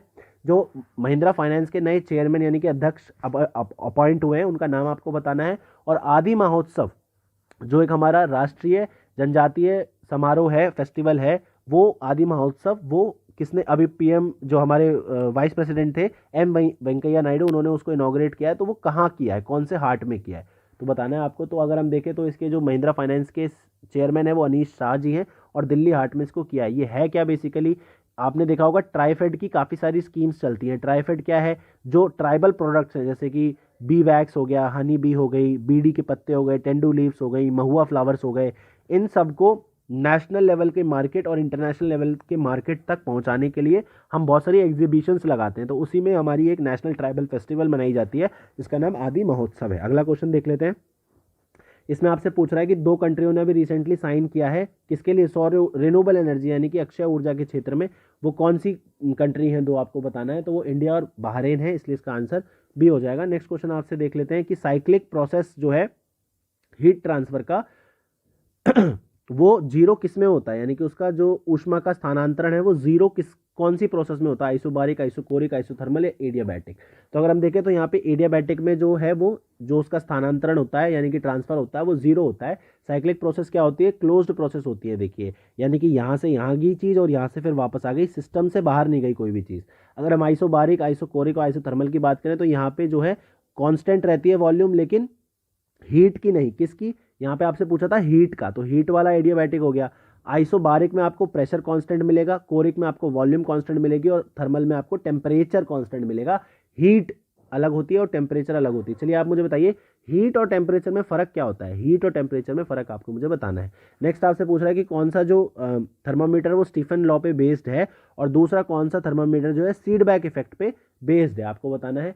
तो अगर हम देखें तो टोटल रेडिएशन पायरोमीटर जो है वो आपका स्टीफन्स लॉ पे है और थर्मोकपल थर्मामीटर जो है आपका वो फीडबैक इफेक्ट पे है। ये होते क्या है दोनों समझ लीजिए। देखिए, जो एक कोई भी ब्लैक बॉडी मान लीजिए, ब्लैक बॉडी वो होती है जो जितनी भी उस पर लाइट पड़ रही है वो सब कुछ एब्जॉर्ब कर लेती है लेकिन एमिशन जीरो करती है। यानी कि क्या होता है जनरली, किसी चीज़ को आप लोहे को गर्म कीजिए तो लोहे को गर्म करने के लिए आपने एनर्जी दी, उसने वो एब्जॉर्ब कर ली और उसके बाद वो उसको रेडिएट करेगा, बाहर निकालेगा। क्यों? क्योंकि टेम्परेचर डिफरेंस होता है। बेसिकली एक मान लीजिए जैसे अगर आपने पानी का ग्लास रखा है और वो ठंडा पानी है, गर्मियों का दिन है, तो आपको बाहर उस पर ओस दिखेगी तो कंडेंसेशन हो जाता है। वो क्यों? क्योंकि पानी के अंदर का टेम्परेचर अलग है, बाहर का अलग है। तो यहाँ पे एनर्जी का ट्रांसफर होता है जब भी एक ग्रेडियंट होता है, यानी कि जब भी एक डिफरेंस होता है। मान लीजिए यहाँ पे 100 है और यहाँ पे 20 है तो हमेशा 100 से 20 की तरफ जाएगा क्योंकि चीज़ें हमेशा इक्विलिब्रियम में 50-50 होना चाहती हैं। ठीक है, तो ये तो बेसिक कॉन्सेप्ट हो गया। लेकिन ब्लैक बॉडी क्या होती है? ब्लैक बॉडी वो बॉडी होती है जिसपे सब चीज़ वो एब्जॉर्ब तो करती है लेकिन एग्जिट कुछ नहीं होता उसमें से। ठीक है, तो उसे हम ब्लैक बॉडी बोलते हैं। ये हाइपोथेटिकल कॉन्सेप्ट है, मतलब एक्चुअली में कोई भी जैसे ब्लैक होल्स हैं उसको हम ब्लैक बॉडी बोल सकते हैं क्योंकि उसमें से कुछ भी इमिट नहीं होता। तो स्टीफन लॉ क्या बोलता है कि अगर किसी ब्लैक बॉडी से हीट पावर का रेडिएशन जो है, किसी भी ब्लैक बॉडी का हीट पावर का रेडिएशन उसके जो एब्सोल्यूट उसका टेम्परेचर है उस समय उसके 4th पावर होगा। मतलब मान लीजिए टेम्परेचर अगर 2 है तो 2 की पावर 4 जो है वो उसकी हीट पावर रेडिएशन होगी। स्टीफन लॉ ये बोलता है। और फीडबैक इफेक्ट क्या बोलता है? मान लीजिए एक बॉडी यहाँ है, एक बॉडी यहाँ है और यहाँ का एक टेम्परेचर डिफरेंस है, यहाँ पे मान लीजिए 27 डिग्री है, यहाँ पे मान लीजिए 20 डिग्री है। तो इस टेम्परेचर डिफरेंस की वजह से वोल्टेज डिफरेंस क्रिएट हो जाता है, इसको हम सीबैक इफेक्ट बोलते हैं। ठीक है, अगला क्वेश्चन देख लेते हैं। आपसे पूछ रहा है कि इलास्टिक कोएफिशिएंट इसमें से उसकी मात्रक क्या है, यूनिट क्या है, और स्ट्रेस एंड स्ट्रेन का जो रेशो है यानी कि उनका अनुपात है उसको हम क्या बोलते हैं? तो अगर हम इलास्टिसिटी कोएफिशिएंट की बात करेंगे तो kg पर मीटर सेकेंड में नापा जाता है और जो स्ट्रेस और स्ट्रेन का जो रेशो है उसको हम यंग्स मॉडुलस बोलते हैं। इसका आंसर ए हो जाएगा। अगला क्वेश्चन देख लेते हैं। रॉकेट कौन से प्रिंसिपल पे, सिद्धांत पे, कौन से पे काम करता है, और साथ में 1 हॉर्स पावर में कितनी ऊर्जा होती है, मतलब 1 हॉर्स पावर अगर हम लिख रहे हैं, 1 हॉर्स पावर हम देखते हैं ना कि हॉर्स एचपी, इतने एचपी का इंजन है, उतने एचपी का इंजन है, तो उसका मतलब क्या होता है, बेसिकली ये पूछ रहा है। तो अगर हम रॉकेट की बात करें तो वो संवेग का संरक्षण यानी कि कंजर्वेशन ऑफ मोमेंटम पे काम करता है, और 246 कैलोरीज आपको 1 हॉर्स पावर में मिलेंगी। अगला क्वेश्चन देख लेते हैं कि अगर हम किसी चीज़ को ऊपर से गिराएं तो उसका जो वेट होगा उस पर कैसे प्रभाव पड़ेगा, बढ़ेगा, घटेगा, अनचेंज रहेगा या जीरो रहेगा, जीरो हो जाएगा। तो ये अनचेंज रहता है, वेट हमेशा अनचेंज रहता है। क्यों? क्योंकि वेट क्या होता है, मास इनटू ग्रेविटी, ठीक है। तो ग्रेविटी अगर सेम है और मास तो कांस्टेंट ही होता है, तो वेट भी आपका सेम ही होता है ऊपर से नीचे जाने में, ठीक है। नेक्स्ट आपको पूछ रहा है कि जो बॉडी की कैपेसिटी है काम करने की, उसकी पोजीशन और स्टेट के हिसाब से उसको हम क्या बोलते हैं। मतलब किसी बॉडी में कैपेसिटी है कि वो काम कर सकता है, कर नहीं रही है लेकिन उसमें कैपेसिटी है, तो इस पोजीशन को या इस स्टेट को हम क्या बोलेंगे, kinetic energy, solar energy, thermal या पोटेंशियल। तो ये पोटेंशियल एनर्जी होती है, यानी कि स्थितिज ऊर्जा होती है। जैसे आपने पेंडुलम लिया, पेंडुलम को अभी ये रेस्ट पे है, इसकी एनर्जी 0 है, इसमें कोई भी एनर्जी नहीं है। आपने क्या किया, इसको यहाँ पे लाके स्टॉप कर दिया। अब यहाँ पे इसको आप छोड़ेंगे तो ये इस तरफ घूमेगा, तो यहाँ पे इसकी पोटेंशियल एनर्जी तो है 100, काइनेटिक एनर्जी है 0, क्योंकि इसमें अभी कोई इसमें रफ्तार नहीं है, कोई इसमें गति नहीं है। धीरे धीरे ये नीचे आएगा तो काइनेटिक एनर्जी बढ़ेगी और पोटेंशियल एनर्जी घटेगी। उसके बाद जब ये ग्रेविटी के अगेंस्ट ऊपर जाएगा तो काइनेटिक एनर्जी घटेगी, यानी कि स्पीड कम होगी, और पोटेंशियल एनर्जी बढ़ेगी। और साथ में जब ये यहाँ पे आ जाएगा एक्सट्रीम में, तो फिर से इसकी पोटेंशियल एनर्जी 100 हो जाएगी और काइनेटिक एनर्जी 0 हो जाएगी। तो इस स्टेट की बात हम यहाँ पे कर रहे थे। चलिए अगला क्वेश्चन देख लेते हैं। आपसे पूछ रहा है कि मैग्नेटिक इफेक्ट जो इलेक्ट्रिसिटी का होता है, विद्युत धारा का चुंबकीय प्रभाव, उसको डिस्कवर किसने किया था, और फोटोग्राफी ऑफ मेटल को डिस्कवर किसने किया था। तो इसका आंसर सी हो जाएगा। ऑर्केस्ट्रेट जो थे उन्होंने मैग्नेटिक इफेक्ट को, और निकोफर निपीस जो थे, निप्से जो थे, उन्होंने फोटोग्राफी ऑफ मेटल को किया था। नेक्स्ट आपसे पूछ रहा है, गलत आपको बताना है कि जो न्यूट्रॉन की खोज थी वो जेम्स चैडविक ने करी थी, पॉजिट्रॉन की वुल्फ गैंग पॉली ने करी थी, न्यूट्रिनो की कार्ल एंडरसन ने, और पाई मेसन की जो है वो हिडिके युकावा ने करी थी। तो अगर हम देखें तो इसमें से ई वाला हो जाएगा इनकरेक्ट। क्यों? क्योंकि पॉजिट्रॉन की डिस्कवरी कार्ल एंडरसन ने करी थी और न्यूट्रॉन की डिस्कवरी वुल्फगैंग पॉली ने करी थी। इसका answer more than one of the above हो जाएगा। अगला देख लेते हैं। इनकरेक्ट आपको बताना है। 60 कोबाल्ट 61 जो है ट्रीटमेंट के कैंसर में यूज होता है। यूरेनियम 235 परमाणु की भट्टी में यानी कि एटॉमिक फर्नेस में। आयोडीन 131 गोइटर के यानी कि घेंगा जो होता है बीमारी गले की, उसके ट्रीटमेंट में। और AS74 आपके ट्यूमर के ट्रीटमेंट में। तो अगर हम देखें कौन सा इसमें से गलत है, तो ए वाला इसमें से गलत है, क्योंकि कोबाल्ट 60 का इसमें होता है, 61 का नहीं होता, ठीक है, 60 का होता है, ठीक है। ये है क्या, बेसिकली आइसोटोप्स है। नेक्स्ट आपसे पूछ रहा है कि मैग्नेटिक मेटल अगर मटेरियल देखे कॉपर का, तो वो कैसा उसका नेचर है, यानी कि उसका चुंबकीय पदार्थ जो तांबा है वो किस प्रकार का है, और एल्यूमिनियम किस तरीके का मेटल है, डायमैग्नेटिक, पैरामैग्नेटिक या फेरोमैग्नेटिक। तो अगर हम बात करें तो ये कॉपर जो है डायमैग्नेटिक है, और जो एल्यूमिनियम है पैरामैग्नेटिक है। होते क्या है देखिए, डायमैग्नेटिक का मतलब क्या है, डाय माने 2, यानी कि अगर आप एक मैग्नेट ले तो आपको पता है कि इसका नॉर्थ पोल यहाँ है और साउथ पोल यहाँ है, ये हमेशा परमानेंट रहेगा। लेकिन डायमैग्नेटिक सब्सटेंसेस में क्या होता है कि कोई भी परमानेंट पोल नहीं होता है।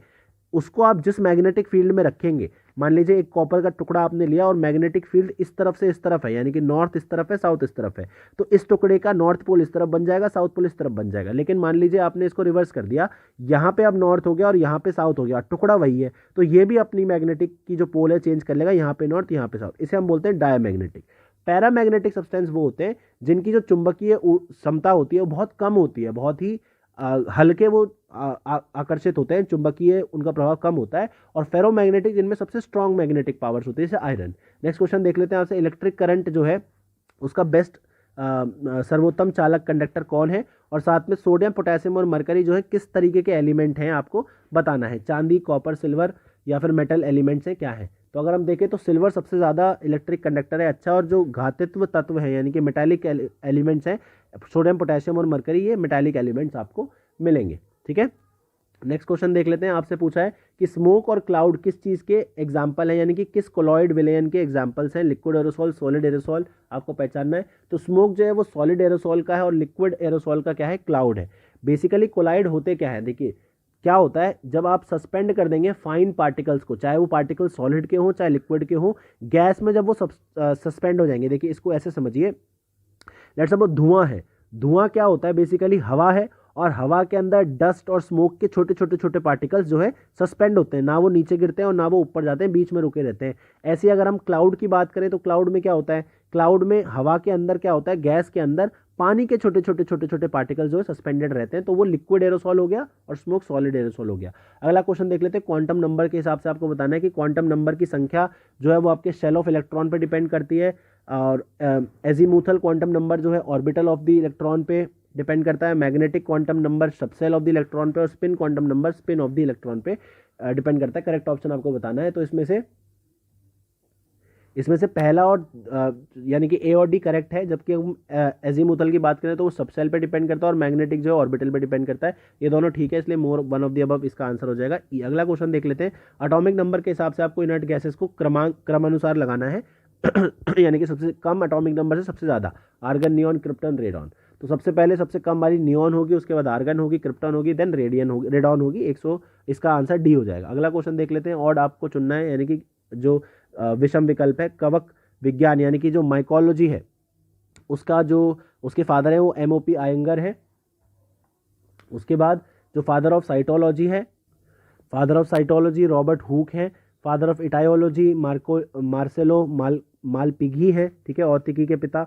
और उसके बाद आधुनिक अनुवांशिकी यानी कि मॉडर्न जेनेटिक्स के TH मॉर्गन है। तो इसमें से ऑड क्या है, ए वाला ऑड है, तो ए वाला इसका ऑड है, इसलिए इसका आंसर ए हो जाएगा। अगला देख लेते हैं। अगला इसमें आपसे पूछा हुआ है कि ऑड आपको चुनना है। मोनोसेचुराइड ग्लूकोज इसमें नेचर दे रखा है, और फ्रक्टोज का जो है डाइसेचराइड है, रेफिनोज जो है वो ट्राइसेचराइड है, और सेलुलोज जो है पॉलीसेचराइड है। आपको बताना है कौन सा इसमें से ऑड वन आउट है। तो ऑड इसमें से क्या हो जाएगा, गलत वाला बी, क्योंकि जो डाइसेचराइड है वो फ्रुक्टोज नहीं है, वो सुक्रोज है, ठीक है। नेक्स्ट आपको पूछा हुआ है कि प्यूरिन बेस नहीं है, कौन सा इनमें से आपको पहचानना, और पायरीमाइडिन जो बेस नहीं है वो आपको पहचानना है इसमें से। तो यूरासिल जो है वो प्यूरिन नहीं है, और एडेनाइन जो है वो पायरीमाइडिन नहीं है, ठीक है, इसलिए इसका आंसर ए हो जाएगा। अगला क्वेश्चन देख लेते हैं। आपसे पूछ रहा है कि क्रूसीफेराई फैमिली से कौन सा इसमें से जो है प्लांट बिलोंग नहीं करता, और मालवेकी फैमिली से कौन सा इसमें से प्लांट बिलोंग नहीं करता। तो अगर हम देखें तो mustard, lady finger, hibiscus, radish में से अगर हम देखें तो हिबिस्कस जो है वो क्रूसीफेरे फैमिली से नहीं करता, और मालवी की फैमिली से रेडिश नहीं करता, यानी कि मूली नहीं करती। नेक्स्ट आपसे पूछ लेते हैं। आपसे पूछ रहा है कि ग्रेन्स और उनके बोटानिकल नेम्स आपको बताने हैं। तो ओट यानी कि जो वो है उसको अबीना सातिवा बोलते हैं, मेज़ मक्का को जी माइज बोलते हैं, बकवीट यानी कि कूटू को यूरियल फेरोक्स बोलते हैं, और गोर्गानेट को माफ़ कीजिएगा उसको फैगोपायरम सैगिटम बोलते हैं। बताइए इसमें से करेक्ट कौन सा है। तो नन ऑफ द अबव। क्यों, क्योंकि इसमें से ओट और मेज दोनों ही ठीक है, इसलिए इसका नन ऑफ द अबव हो जाएगा। बकवीट को एक्चुअली फैगोपायरम बोलते हैं, और गोर्गा नट को आपको यूरियल फेरोक्स बोलते हैं, ठीक है। अगला क्वेश्चन देख लेते हैं। इसमें आपसे पूछ रहा है विटामिन और उनके ना होने वाले जो उनके आपूर्ति अगर उनकी नहीं है तो कौन सी आपको बीमारी होगी वो आपको बताना है। तो थाइमीन से नाइट ब्राइंडनेस, राइबोफ्लिन से छोटी कम ग्रोथ यानी कि धीमी वृद्धि, नियासिन से पेलाग्रा, और कैल्सीफेरॉल से रिकेट्स आपको हो सकता है। तो अगर हम देखें तो थाइमीन से नहीं होती है नाइट ब्लाइंडनेस, ये किससे होती है, थाइमीन की कमी से क्या होता है, बेरी होती है, ठीक है। नाइट ब्लाइंडनेस किससे होती है, रेटिनॉल यानी कि विटामिन ए की कमी से होती है। अगला देख लेते हैं। जो अर्बन क्वालिटी लाइफ इंडेक्स है, यानी कि शहरों में जो लिविंग क्वालिटी इंडेक्स है 2020 की IIT बॉम्बे ने निकाली है, तो उसमें जो लास्ट सिटी है वो कौन सी है। तो लास्ट सिटी मतलब दुख के साथ बोलना पड़ रहा है पटना है, लेकिन ये जिम्मेदारी हम पे है कि हम इसकी उसको बढ़ाएं, उसकी क्वालिटी को बढ़ाएं। नेक्स्ट आपसे पूछ रहा है कि जो चिड़ियाघर है, जू है, वो 2 स्टेट्स में अभी रिकॉग्नाइज किए हैं एनवायरनमेंट हमारे मिनिस्टर ने। वो 2 जू कौन से स्टेट में आपको मिलेंगे, बिहार, उत्तर प्रदेश, मध्य प्रदेश, आपको बताना है तमिलनाडु। तो बिहार और उत्तर प्रदेश के 2 जूस को इन्होंने रिकॉग्नाइज किया है। अगला देख लेते हैं। चलिए मुझे बताइए जू की स्थापना कौन से एक्ट के अंदर होती है, कौन सा अधिनियम है जिसके अंदर जू की स्थापना होती है। नेक्स्ट आपसे पूछ रहा है कि 26 नवंबर माफ कीजिएगा 2020 को यूनियन मिनिस्टर जो हमारे नरेंद्र सिंह तोमर जी हैं, उन्होंने 5 राज्यों में हनी यानी कि शहद फार्मर प्रोड्यूसर ऑर्गेनाइजेशंस बनाई हैं। तो बिहार का कौन सा इसमें से जिला नहीं आता है वो आपसे पूछ रहा है। तो अगर हम देखेंगे तो इसमें से आंसर तो वैसे वेस्ट चंपारण हो जाएगा, क्योंकि वेस्ट चंपारण नहीं आता है। तो इसका आंसर डी हो जाएगा, क्योंकि वेस्ट चंपारण नहीं बल्कि ईस्ट चंपारण जो है इसमें आता है। ये जो 5 राज्य हैं, चलिए आप मुझे बताइए कौन कौन से 5 राज्य हैं, 5 स्टेट्स जो इसमें ये हनी फार्मर FPO बनाए गए हैं, उनके आपको नाम बताने। ठीक है, चलिए हमने क्वेश्चन किए, इसके बाद के मैथ्स के क्वेश्चन है वो हम ये जो सीरीज़ है इसका जो हमारा फोकस है वो जीएस पे ही है। तो आई होप आपने क्वेश्चंस किए होंगे। अपना स्कोर जो है कमेंट सेक्शन में ज़रूर बताइएगा। स्टडी फॉर सिविल सर्विस को की ये वीडियो है, इसको लाइक करिए, सब्सक्राइब करिए, शेयर करिए, और अगर आप हमारी पेड ग्रुप की जानकारी लेना चाहते हैं तो दिए हुए नंबर्स पे कॉल करके ले सकते हैं। आपका दिन शुभ हो, धन्यवाद।